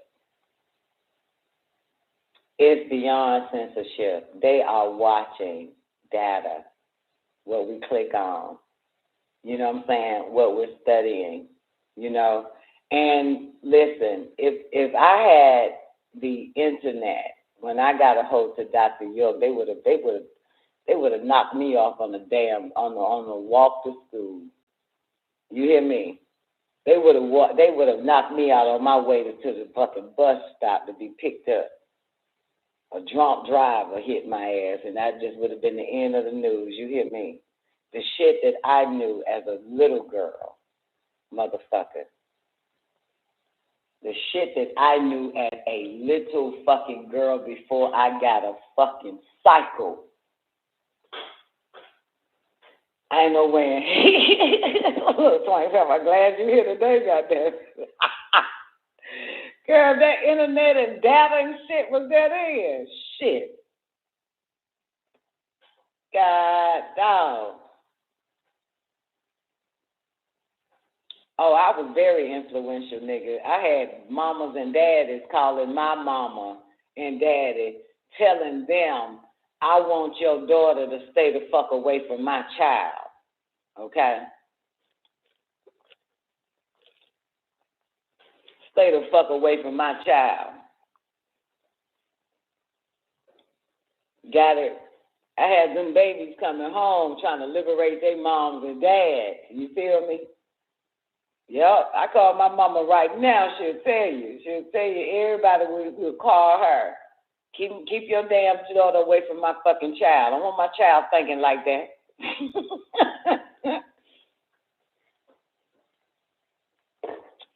Shit. Trying to goddamn show these motherfuckers. My peers, they don't want the young generation informing the young generation because they would be the resistance. You know what I'm saying? The babies are the resistance. But if your baby isn't resistant, it's because they ain't got a hold to that real truth. You know what I'm saying? They ain't got a hold to it, and they won't be a threat. They ain't a fucking problem. They ain't nothing but a goddamn a brain waiting to be injected with a bunch of bullshit. And they gonna believe it. You know what I'm saying? They gonna believe that shit, and it's gonna be a problem. I'm gonna tell you something. Some of us are parents, right? And some of y'all are not. Some of y'all have parents, and you ain't got no fucking kids. You ain't got no children. So let me say this: wouldn't it be better? Because I'm on the other side, and I realize it's better. It's better to know more than your mama and daddy and cause conflict with your parents because you're trying to save them. But it's a different effect when you know more than your child and your child is already mind fucked by these motherfuckers, and that drifts y'all away from each other. You know what I'm saying? You get what I'm trying to say here? You hear me? So when my mom and dad, because they didn't know, they already at the age, not the age they are now, but they were already like our age, in their 30s and 40s, having some fucking problems, you know what I'm saying, with the truth.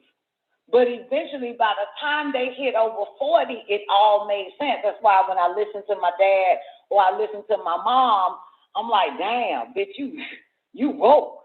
You know what I'm saying? You woke a little bit. But your fucking kids, to have a fucking child that don't want to hear the fucking truth, motherfucker, that's a whole nother level. You don't want that shit. You know what I'm saying? You don't, because they already mind fucked. You know what I'm saying? That's the worst. You know what I'm saying? Your mama and daddy they can stay stupid. They can say, you know what I'm saying? You need to stop reading all that bullshit, little girl. You know what I'm saying? That's fine. That's fine. But they had to come back to me. They had to come back to me, goddamn it. They had to come back to me. You feel me? They got to come back to my motherfucking ass. But I don't ever I don't want my children mind fucked. I wasn't here when my mom and dad was mind fucked. You know what I'm saying? By these motherfuckers. I was not here. You understand? You get it? You get it? So I understand how they got your goddamn ass. You know what I'm saying? But goddamn, I'm here seeding my genes are coming out this pussy. And they know nothing yet. You know what I'm saying? They know nothing. They ain't mind fucked yet. You know what I'm saying? So, my mission was to make sure that them motherfuckers knew what I knew. And when I knew what I knew, I took it straight to their ass. You hear me? Because you gonna know this shit. You gonna know this shit. God damn it, because you wasn't here. You was not here, and I cannot have them fuck you like this. I can't have them fuck you like this. I was here before you. You understand? I was here before you. Ain't no way in hell I'm finna let them get your ass. And we arguing about these fuck-ass motherfuckers and you in disagreement with me and they right? Oh, hell no. Hell no. Hell no. I'm telling you, man, ain't no fucking way. Okay? Ain't no fucking way. You hear me? Ain't no fucking way.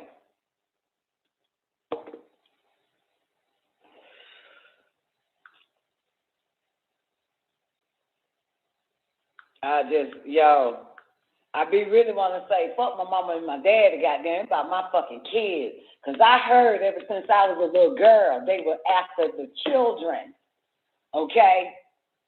After the children. By the time 3 years later, I got a baby in my belly at 15. Hell no, you ain't getting this one. At 19, hell no, you ain't getting this one. At 22, hell no, you ain't getting this one. And at 24 years old, hell no, you ain't getting this one.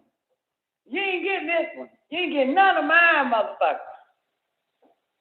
You ain't getting, I don't give a fuck what stupid shit they do, but they know every fucking thing about your motherfucking ass. I'm making my business for them to know about you. Know about your diabolical motherfucking ass. I'm making my business. Making my business. You hear me? Give a fuck. They suck dick. Ride dick. But they still gonna know about you. You hear me? Mine gonna know about you. Motherfucker, you diabolical piece of shit. They gonna know about your ass. What the fuck? They're going to know how you coming. That's why one of the things when this pandemic hit, right, I was kind of concerned. I was like, oh, shit. I was concerned that my mom and dad were going to fall for the okie doke because they fall for the okie doke before I was born, right? But my main concern was, man, my grown-ass children better not fall for this okie doke. I was so concerned. I was scared that them motherfuckers about to fall for it. You hear me? Fall for this bullshit. Don't believe the bullshit. Talk to each and every last one of them motherfuckers. Not together, separate. Because they not under my roof no more. 21 to 28. Them motherfuckers asking me that I see shit. I'm going to send you the link, mama. Shit like that. And I can't believe motherfuckers falling for this bullshit. All this type of shit. Mama, that's exactly what you said was going to happen. All that type of shit. I said, man, woo. Because I thought they were going to get my babies on this one. You feel me? I thought they were going to get my babies on it. I thought they were going to have them, man. I thought they were going to have them. Thought they were going to get them. Thought they were going to get them, man. When that gay ass shit hit they fucking hit warrior ass. That gay ass era, all her little gay ass millennials. She born in 2000, now they 21 and gay now and shit. Gender confused and a motherfucker. And I'm like, Lord, please don't let this bitch get caught up in this bullshit. It hit them by the time like 16, 17, 18, 19, 21. Okay? I'm like, oh Lord, this is about to be ugly. I was like, Lord, I already know Fernanda and goddamn Warrior, Tierra and they ain't falling for that fuck shit. But this little bitty one, little motherfucker, him. This little bitty one. Love her some gays. Love laughing at gays. Love showing me videos of gays emulating black women and shit. And the shit funny to this bitch. And I'm just like, Lord, don't let her. Okay, yeah, that's funny. That's funny, baby, but you don't fall for this shit. You hear me? You don't fall. I'm not telling her don't fall for the shit. I'm just keeping it in my head. You feel me? You better not motherfucking go on this damn rainbow goddamn trip with these bastards. You hear me? You better not fall for this bullshit. Better not. And of course, she's still the feminist she was born to be. They'll get you now. They'll get you one way or the other. They'll get your ass. They'll get your babies, man. They'll get them. One way or the other, they'll get them. You know what I'm saying? Called my mama up on that COVID ass shit. What's up, you gonna get that shit? She was like, hell no, I ain't gonna get that bullshit. I ain't gonna do no shit like that. Everybody I know, hey, did you see on the shade room? Brenda was like that. Did you see on the shade room? A bitch goddamn retarded after getting that shit. Did you see that on the shade room? He'll be on the shade room. And then Brenda was like, I had COVID. I ain't take my ass to no goddamn hospital. Goddamn, I fucking goddamn got me some onions, some garlic.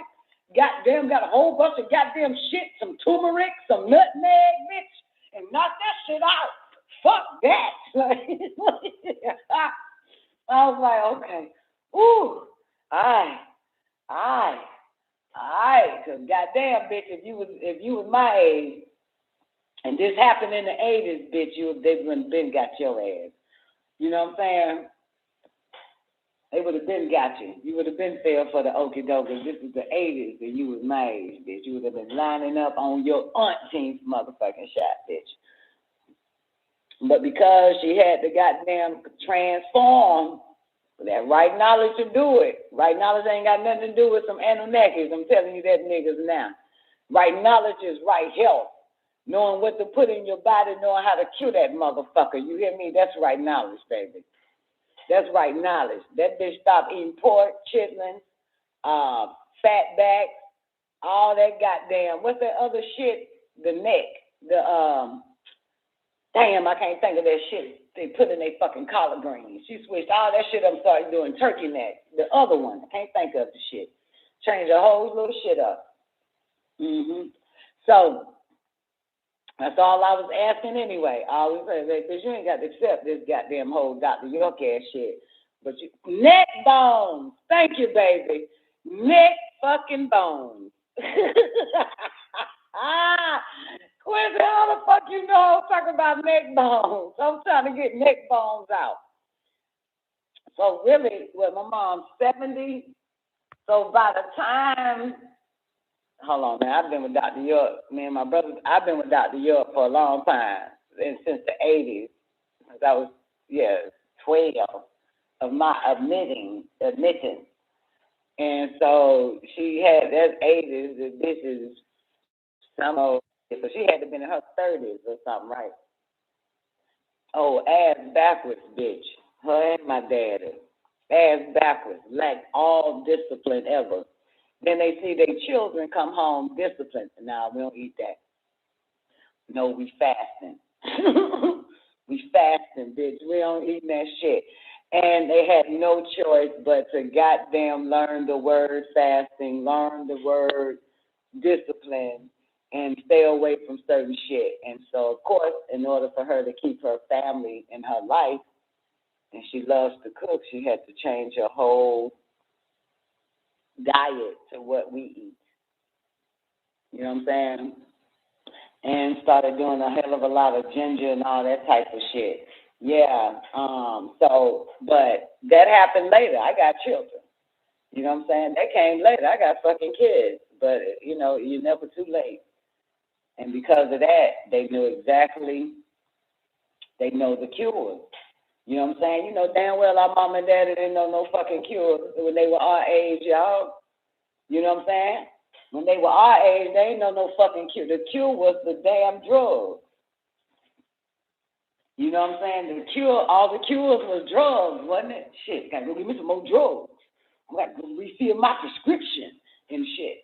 Yeah, them pills and shit. So like I said, man, they've always been after the children and they always will be. And watching Hannah, now they're keeping an eye on this generation, your generation, to see which one of them will actually end up the Messiah and start to put that spark and electrify their peers, whether it's internet peers, all types of shit. You know what I'm saying? They keep it, listen, they ain't watching 7 billion mundane dummies. They looking for the one. They've always been looking for the one. You understand? By way of genetic, when that DNA starts to explode, that triggers them. You know what I'm saying? That triggers them. So reading this shit, part 2 campaign, what the fuck I named this shit? Some old shit, the racial psychology and psychiatric programs that they still have to this day. And now the internet is certainly one of them. Your children stay on it, data. They're receiving all the data that your children clicking on. And some are getting mind fucked and other children are getting brainwashed. You know what I'm saying? Or been constantly getting brainwashed every time they hear some bullshit. Mama or daddy wash they fuck. Come here, let me wash your brain. God damn it, that's bullshit. You know what I'm saying? Somebody has to be able to get the baby a bath every time they get defiled by that shit. I'm not in fear of the data point. Get it? Y'all understand what data point is? Data is information. The point is when that child flips the script and then delve into the truth information. That's the point. You understand? And so as long as these children stay dumb in information, right, that they're putting out, that they're feeding into, then they won't create a data point. There won't be a data point, like a point A to point B. So, and then from a point B, it spirals on into some more intricate, you know, profound truth and shit, whatever the fuck it is.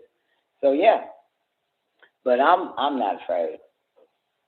You know, I'm not afraid at all. But they're keeping an eye on them from.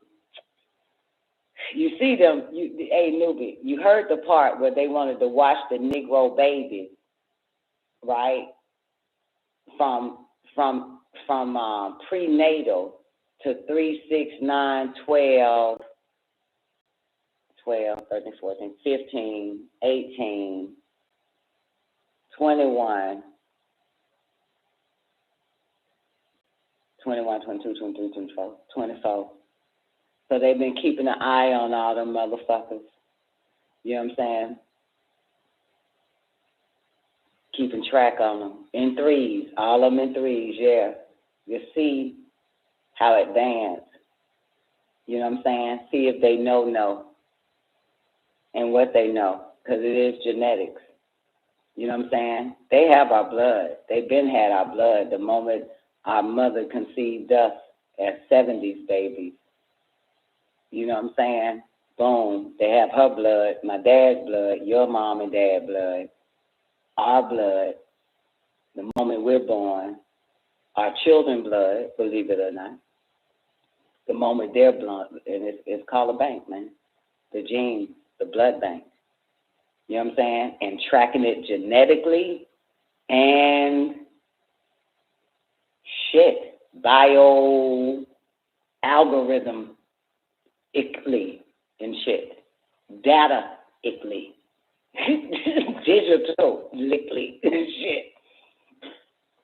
You know what I'm saying? But it's not about the masses, though. You know what I'm saying? You got masses yelling some shit like, Oh my God, I don't want to get spied on. Nobody gives a fuck about your dumb ass. You ain't doing shit. You ain't doing shit that'll create a data point, bitch. You doing the same shit every goddamn day. You looking at mundane ass shit. I mean, even clicks on the movies we watch, the point of movies and shit like that, all types of, shit like that. You know what I'm saying? You know how many black movies that came out this year? Of course you don't, because you don't click on that dumb ass shit.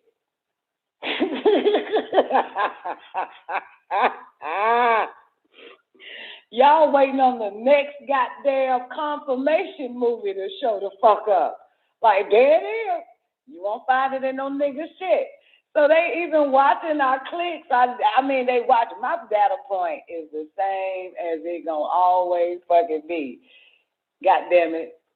The same as it gonna always. And you know what? When I clicked on Queens, right? When I clicked on Queens, that dumbass fucking TV series with Eve and Brandy and them bitches supposed to be rappers and shit.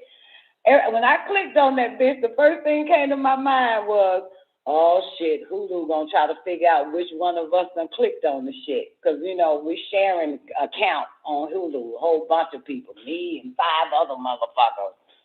Like, they gonna trace my IP address right to this bitch. And then I had this whole conversation with myself, and then they gonna say, something bad must have happened to her. What the hell is this bitch watching goddamn Queens and shit? Nasty bitches.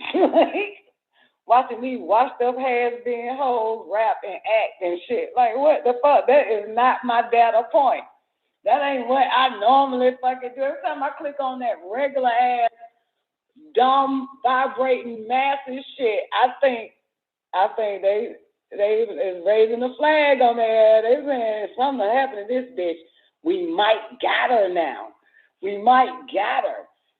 This bitch is watching goddamn what that shit, Minister Society last week. Oh, she's going back to sleep.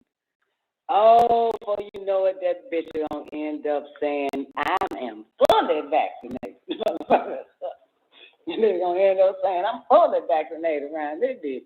Oh my God, I'm zigzag zigging their ass. You feel me? I'm zigzag zigging. People send me a lot of fucking links. I don't click on them. Because, look, one, I know everything. I don't give a fuck. If it happened right now while I'm doing this show, I still know that shit. So I don't really want to keep clicking to give these motherfuckers a reason. You hear me? I already know about this world, boo. I already know what the fuck going on. I already know this shit. You know what I'm saying? I already know this. They don't need to be seeing all this shit. But look, though, the point is when you change direction in information, Twain. You get it? It's when you change direction in information. It's kind of like if I'm following you in traffic in a car, right? Like I'm telling you, let's say I'm undercover, and you see me, and now you have to lose me, right? So you switch direction. You change point. You change from, you know what I'm saying? And so what I do, I unconsciously knew that I have to throw them motherfuckers off on my searches and all that shit. And what I click on, and I knew I'm going to have to create another point. But I didn't know that when I saw it on Hannah, I'm like, God damn. You got to throw them off. You got to throw them off, okay? You hear me? You got to throw them off. Maybe you got to go to BET.com and watch some dumbass shit just to create another point. You know what I'm saying? You're going to have to throw them motherfuckers off. Now, if anybody have children that are highly intelligent, and I don't mean by you, I mean no shit, bring it to you, and you like, God damn. You know what I'm saying? Like that type of shit. And then you bring it on the show or some shit, right? Or you share it with your adult friends and shit. Like they doing their own thorough research. I'm telling you now why they wanted me to give y'all this shit. Make sure you tell them, throw off your point now. You know what I'm saying? Just fuck them up and go to a LGBT page or some old shit. Watch some old niggerish bullshit. You know what I'm saying? Listen to a lie to throw them off. You know what I'm saying? To make it seem like, well, you don't really believe the truth, so you're going back to the lie to listen to. Just throw off the point. Throw off the fucking scent. That's what I want to tell you, motherfuckers, and whether you have children or not. And if you are doing anything investigatively, throw off the point. Create another point that leads and keep that information going for a while. You don't get mind fucked in it, though. Just push play and leave the motherfucker there. You know what I'm saying? Just push play and walk away, put on a fucking Magneto helmet, because you don't know how strong you are yet. Or you probably don't know how weak-minded you are either. So, but throw off the points. You got me? Everybody clear? Create a whole nother point. Go drift. Let them know you drifted. Okay, let them see you done drifted down. Okay, to ignorance. Let them know you done drifted down. Even if you got to click on CNN to throw off, to create a new point. Click on CNN, motherfucker. Okay? So they can really feel like they got your back under the spell of ignorance, under mind control. Do something outside of the norm. You have to switch. Don't keep doing the same thing. Well, don't show them you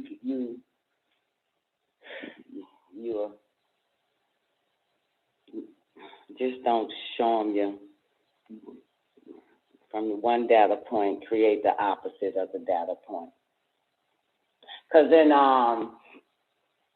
in that Facebook Netflix series about Facebook, they showed this, and I'm going to fuck up the words, but I don't give a shit. They showed this. And I can't remember, I think it was dealing with George Floyd or some old shit, I don't fucking know. But they showed how, it was Anon, QAnon. You remember Q? Y'all know Q, right? Q, okay, Q, Trump, it was all doing Trump shit. So when people got word to start researching what Q was putting out, Google and the rest of the team started creating false information so that they can also click on it as well and believe that it was still part of their search or an investigation. You got it? So you have motherfuckers that actually are in place to deceive you based on the search that you're going to and have you thinking that you're in the right place. You know what I'm saying? So they were falsifying or legitimizing Q in a falsified way. You got it? Legitimizing Q, the search engine, in a falsified way. That's what I'm trying to tell you. So they started creating pages to link up with what Q was saying, but it was falsified. It was to drift them back away from Q and put them back under the spell of sleep of your world government, your new world order information that was coming out at the time. Some old shit like that. Watch the Facebook Netflix, if it's still up there. Facebook, the whole little shit about Facebook Netflix, and you have all these Facebook workers explaining it. You know what I'm saying? Then there's a part where it deals with how they created information and had motherfuckers clicking on it thinking it was QAnon.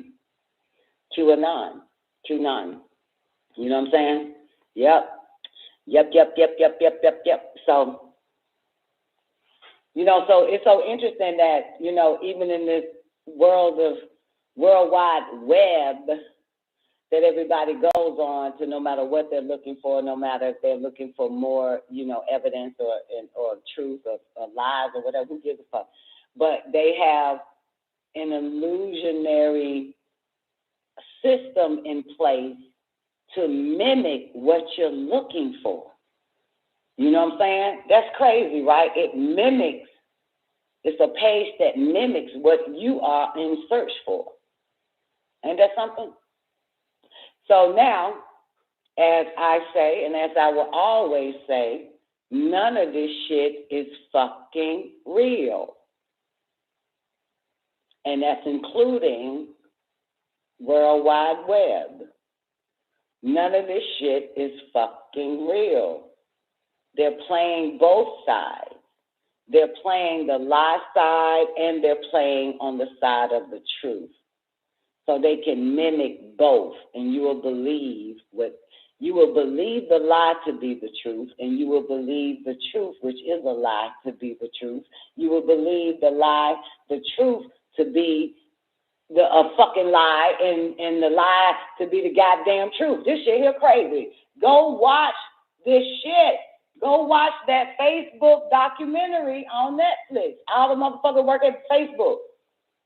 All the motherfuckers that used to work at Facebook. They expose all that shit. How they created pages, being QAnon. You know what I'm saying? All that shit. So again, I'ma always tell you motherfuckers and tell your dumbass kids this shit. None of this shit is fucking real, no matter what you find on the internet. Know that it is not fucking real. They are mimicking what you are looking for. They mimic your search. You understand? So you don't really know. It's a scam. It's a fucking scam, man. They give you, this is what one of the guys said on Facebook. He said when they worked at Google or some old shit, I don't know. He said, but we give them what they are looking for. We create the page and the information on it so they can find it. And then he said, and then we provide a link in that page. And then they click on that link from that page. And that's the page that we created for them to continue to fucking think is true. And then we give them another link on that page that links to another page that links to another fucking page. This is what this motherfucker said. Come on, man. Y'all really think that's why it's hard to get a person to change from saying the word research to investigate. Because when they find out, all they doing is researching. Click this link, click, research. Click this link, research, link, click this link. And it be the same shit over and over and over again, to search over and over again the same shit. This is a motherfucker. Go watch it, motherfucker. Shit. Don't. Believe me what the fuck I said. God damn it. Shit. I don't give a shit. At the end of the day, they say it out their own goddamn mouth, they create that shit for you motherfuckers. You know what I'm saying? I'm going to tell you the shit you know that they didn't create. This is the only way you know the truth. You ready for it? It's quite simple. It's not there. It's gone. They took it down. You won't find it anywhere. That's when you know that what you did have and click back on it, it was no longer there, was the goddamn truth. You hear me? When it's no longer there, they took it completely off the fucking World Wide Web. That's the only way you know. If this shit is still up on the website, up on anywhere, give a fuck what it is, you know it's a goddamn lie. I'm telling you that now. You'll know it's a lie if it's still there. You hear me? You got me? It's a lie if it's still there, boys and girls. Can everybody say it? It's a lie. It's a mind fucking bullshit, fruitless journey fucking lie. That's how you'll know. Because you know if they don't want you to know this shit, you wouldn't find it nowhere. If it's the truth. If it's the goddamn truth. You won't see it again. You can send me a link. You found it. Boom. You send it to me, I click on it, that shit say, not here, bitch. It ain't here no more. It's gone. That's how you know that shit is the fucking truth. Because they done took that shit. That shit say page not found, all types of shit on the NUBUN. That's when they want that shit off. That's how you know that was the truth. That was something that was not done by them, not to mimic any lie or any truth. That's when you know what you had was the fucking truth and now it's gone.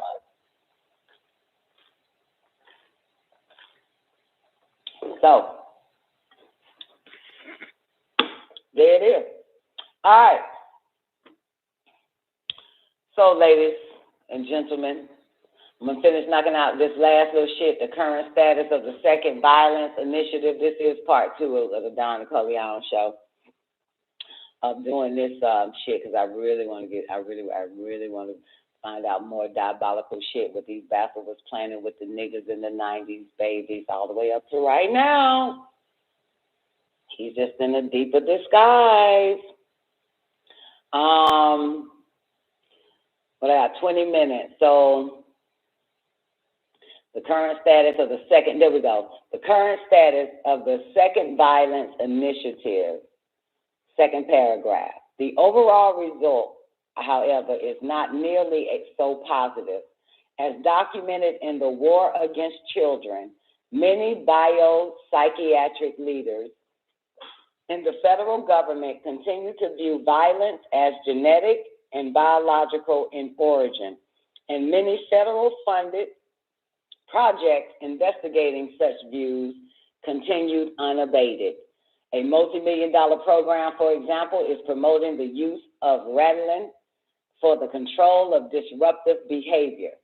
Other projects continue to seek genetic and biological causes for violence. Earl, that's the black guy, Earl's Violence Initiative Project has finally located a welcoming city, Chicago. At this moment, it has already begun implementation, although leaders in that city are organizing to counter it, while it seemingly has given up its original biological research aims. Earl's program remains focused on the individual and the family, instead of on racist national policies that create the problems in the inner city.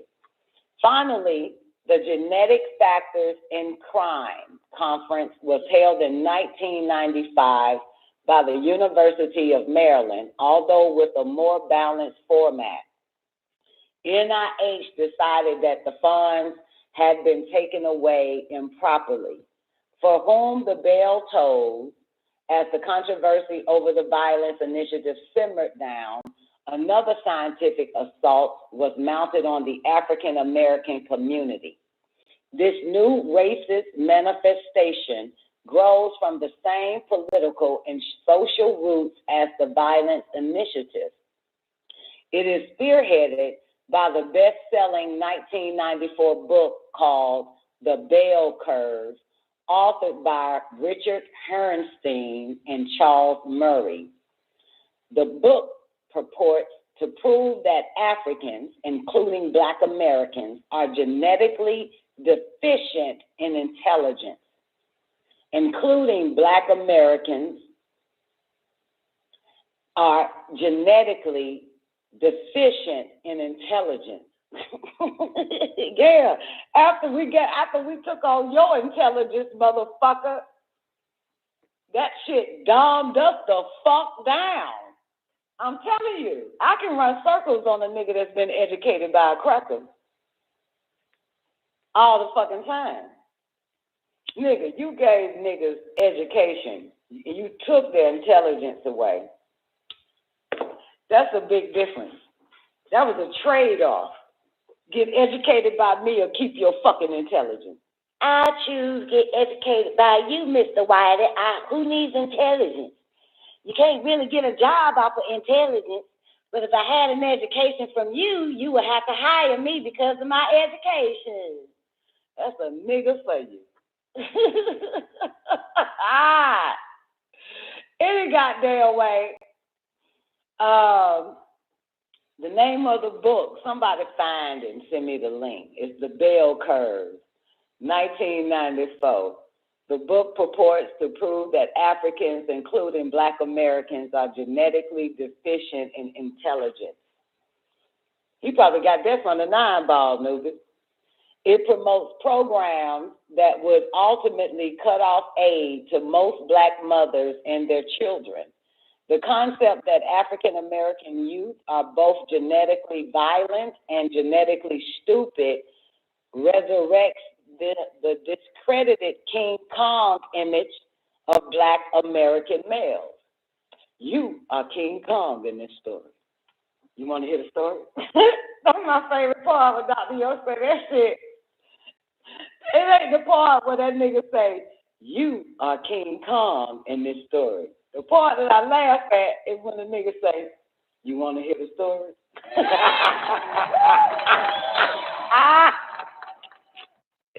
He asked them niggas, do you want to hear the story? You are King Kong in this story.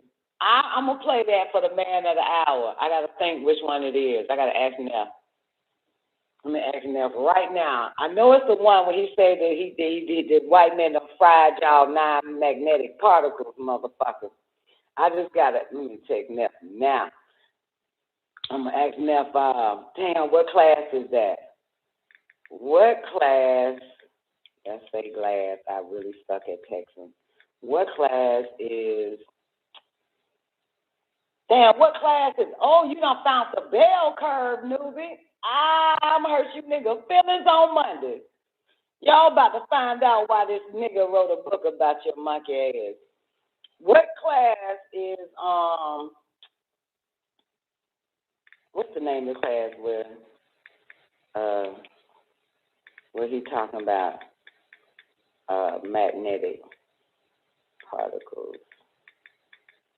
And, I spelled particles wrong. Magnetic. Damn, they won't let me tick codes. Motherfucker, I know how to. Magnetic particles in the brain. And he say, you are, my favorite part, you are King Kong in this story. You want to hear the story?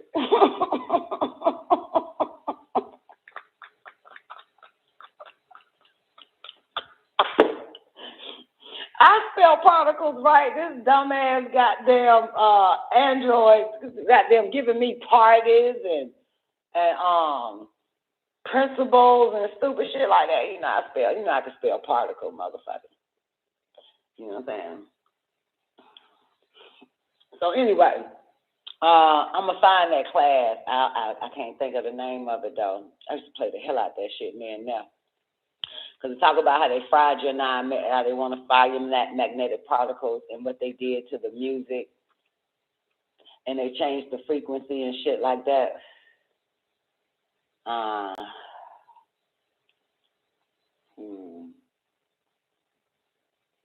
don't think it's I came to right the wrong, is it?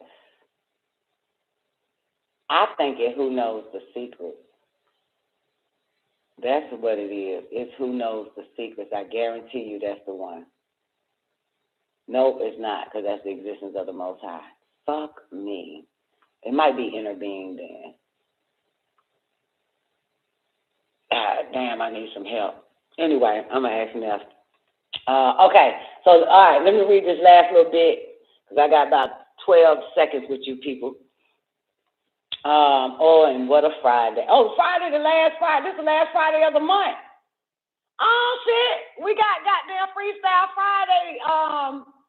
Freestyle Friday tonight at 9 o'clock, motherfuckers. Y'all call in. Goddamn, this is the last Friday of the month, baby. Freestyle Friday. Last Friday of the motherfucking month. Y'all game? Y'all want to release some stress? Y'all want to sing, rap, dance, poetry, vent? Well, it's tonight at 9 o'clock, baby. Karaoke, all that shit. Last Friday of the month. You game, Twank? Of course you is. Last Friday of the month at 9 o'clock, man. All right, Freestyle Friday. God damn. Hercules. Last Friday of the month, baby. So come party with us. Have a good time. Rap, sing, dance, spit some poetry, whatever the fuck you do, some comedy. And I don't give a shit. Vent, get some shit off your chest. Just release and have a great time. God damn it. Look here, Junior. We sang getting on the boat. We sang getting off the boat. Now, come on. We party. If the shit hit the fan, you party, baby. All right. What happened to my little book? The bell curve. All right. I'm gonna leave it right there, but let me just read that whole little shit. From whom the bell tolls. I'm going to read it again real quick. It's so funny. As the controversy over the violence initiative simmered down, another scientific assault was mounted on the African-American community. This new racist manifestation grows from the same political and social roots as the violence initiative. It is spearheaded by the best-selling 1994 book, The Bell Curve, authored by Richard Hernston and Charles Murray. The book purports to prove that Africans, including Black Americans, are genetically deficient in intelligence. It promotes programs that would ultimately cut off aid to most Black mothers and their children. The concept that African American youth are both genetically violent and genetically stupid resurrects the discredited King Kong image of Black American males.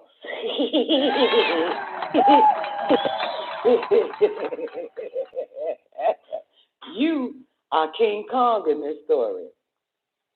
You want to hear the story?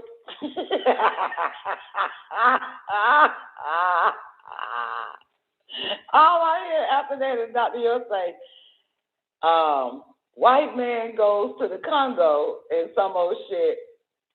And a little bit later, Dr. Yo say, and King Kong is trying to get it on with this white woman.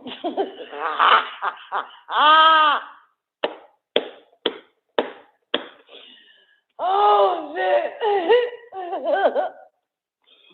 So they bring King Kong over to America and have him, what do you say, and put him in front of all the goddamn rich white people and white kings and queens and shit. And then I hear Dr. Yo say my favorite part in that scene, and that nigga say, you invited to the party, nigga. No, he said, you invited to the party, but you gonna be the clown, nigga.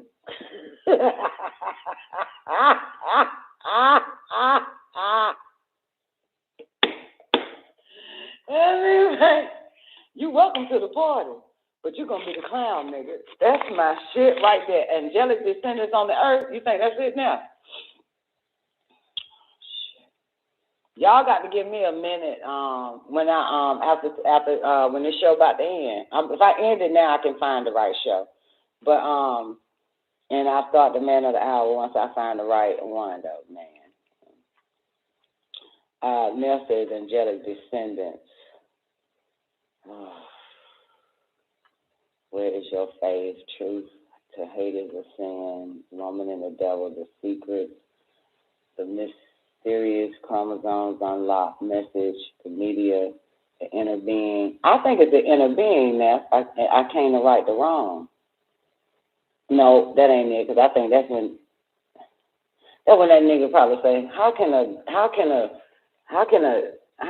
drunk and an alcoholic be God and I can't be God? I think that's it. I came to right the wrong. I don't fucking know. I'll try the angelic descendant. I'll try it. My heart learn to care. Hidden meaning.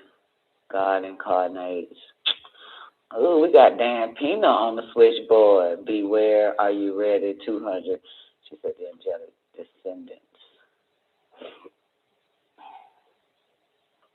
Yeah, because it's a class before that. And the second hour of the Man of the Hour, Neff, is when he It's the second hour. So it might be angelic descendants, but I'm trying to figure out why would I combine angelic descendants with All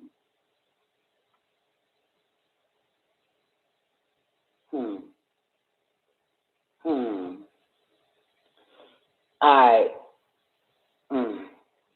Shit, I figured out. Goddamn. All right, so boys and girls, I'm about to end this show. Thank you, Twank Star. See y'all tonight at 9 o'clock. Some of you entertainers, informers, intellectuals, lecturers on last Friday of the month, baby. Freestyle. It's important, baby. We're about to get it in. So y'all have an awarding day. Man of the Hour is up next. I want y'all to listen to it and shit, especially the second hour. When they talk about music and how they change the frequency, and then says, you are King Kong in this story. Do you want to hear the story? You hear the background niggas saying, yeah, yeah. You gonna hear them niggas in the background saying, yeah, yeah. All right. Peace, y'all. Please have a strong beginning and not a weekend. The L's Holy Tablet Show is Saturday night at 9 p.m. The Son of Man Show is at 12 noon on Sundays. The Man of the Hour is 7 days, every day at 4 o'clock on WGAG Radio. Don NICOLEONE Show Monday through Friday, 12 noon. Hot Damn Politics Wednesdays at 9 p.m. And again, y'all have a strong beginning and not a weekend. Man of the Hour is up next. Peace. NICOLEONE Radio.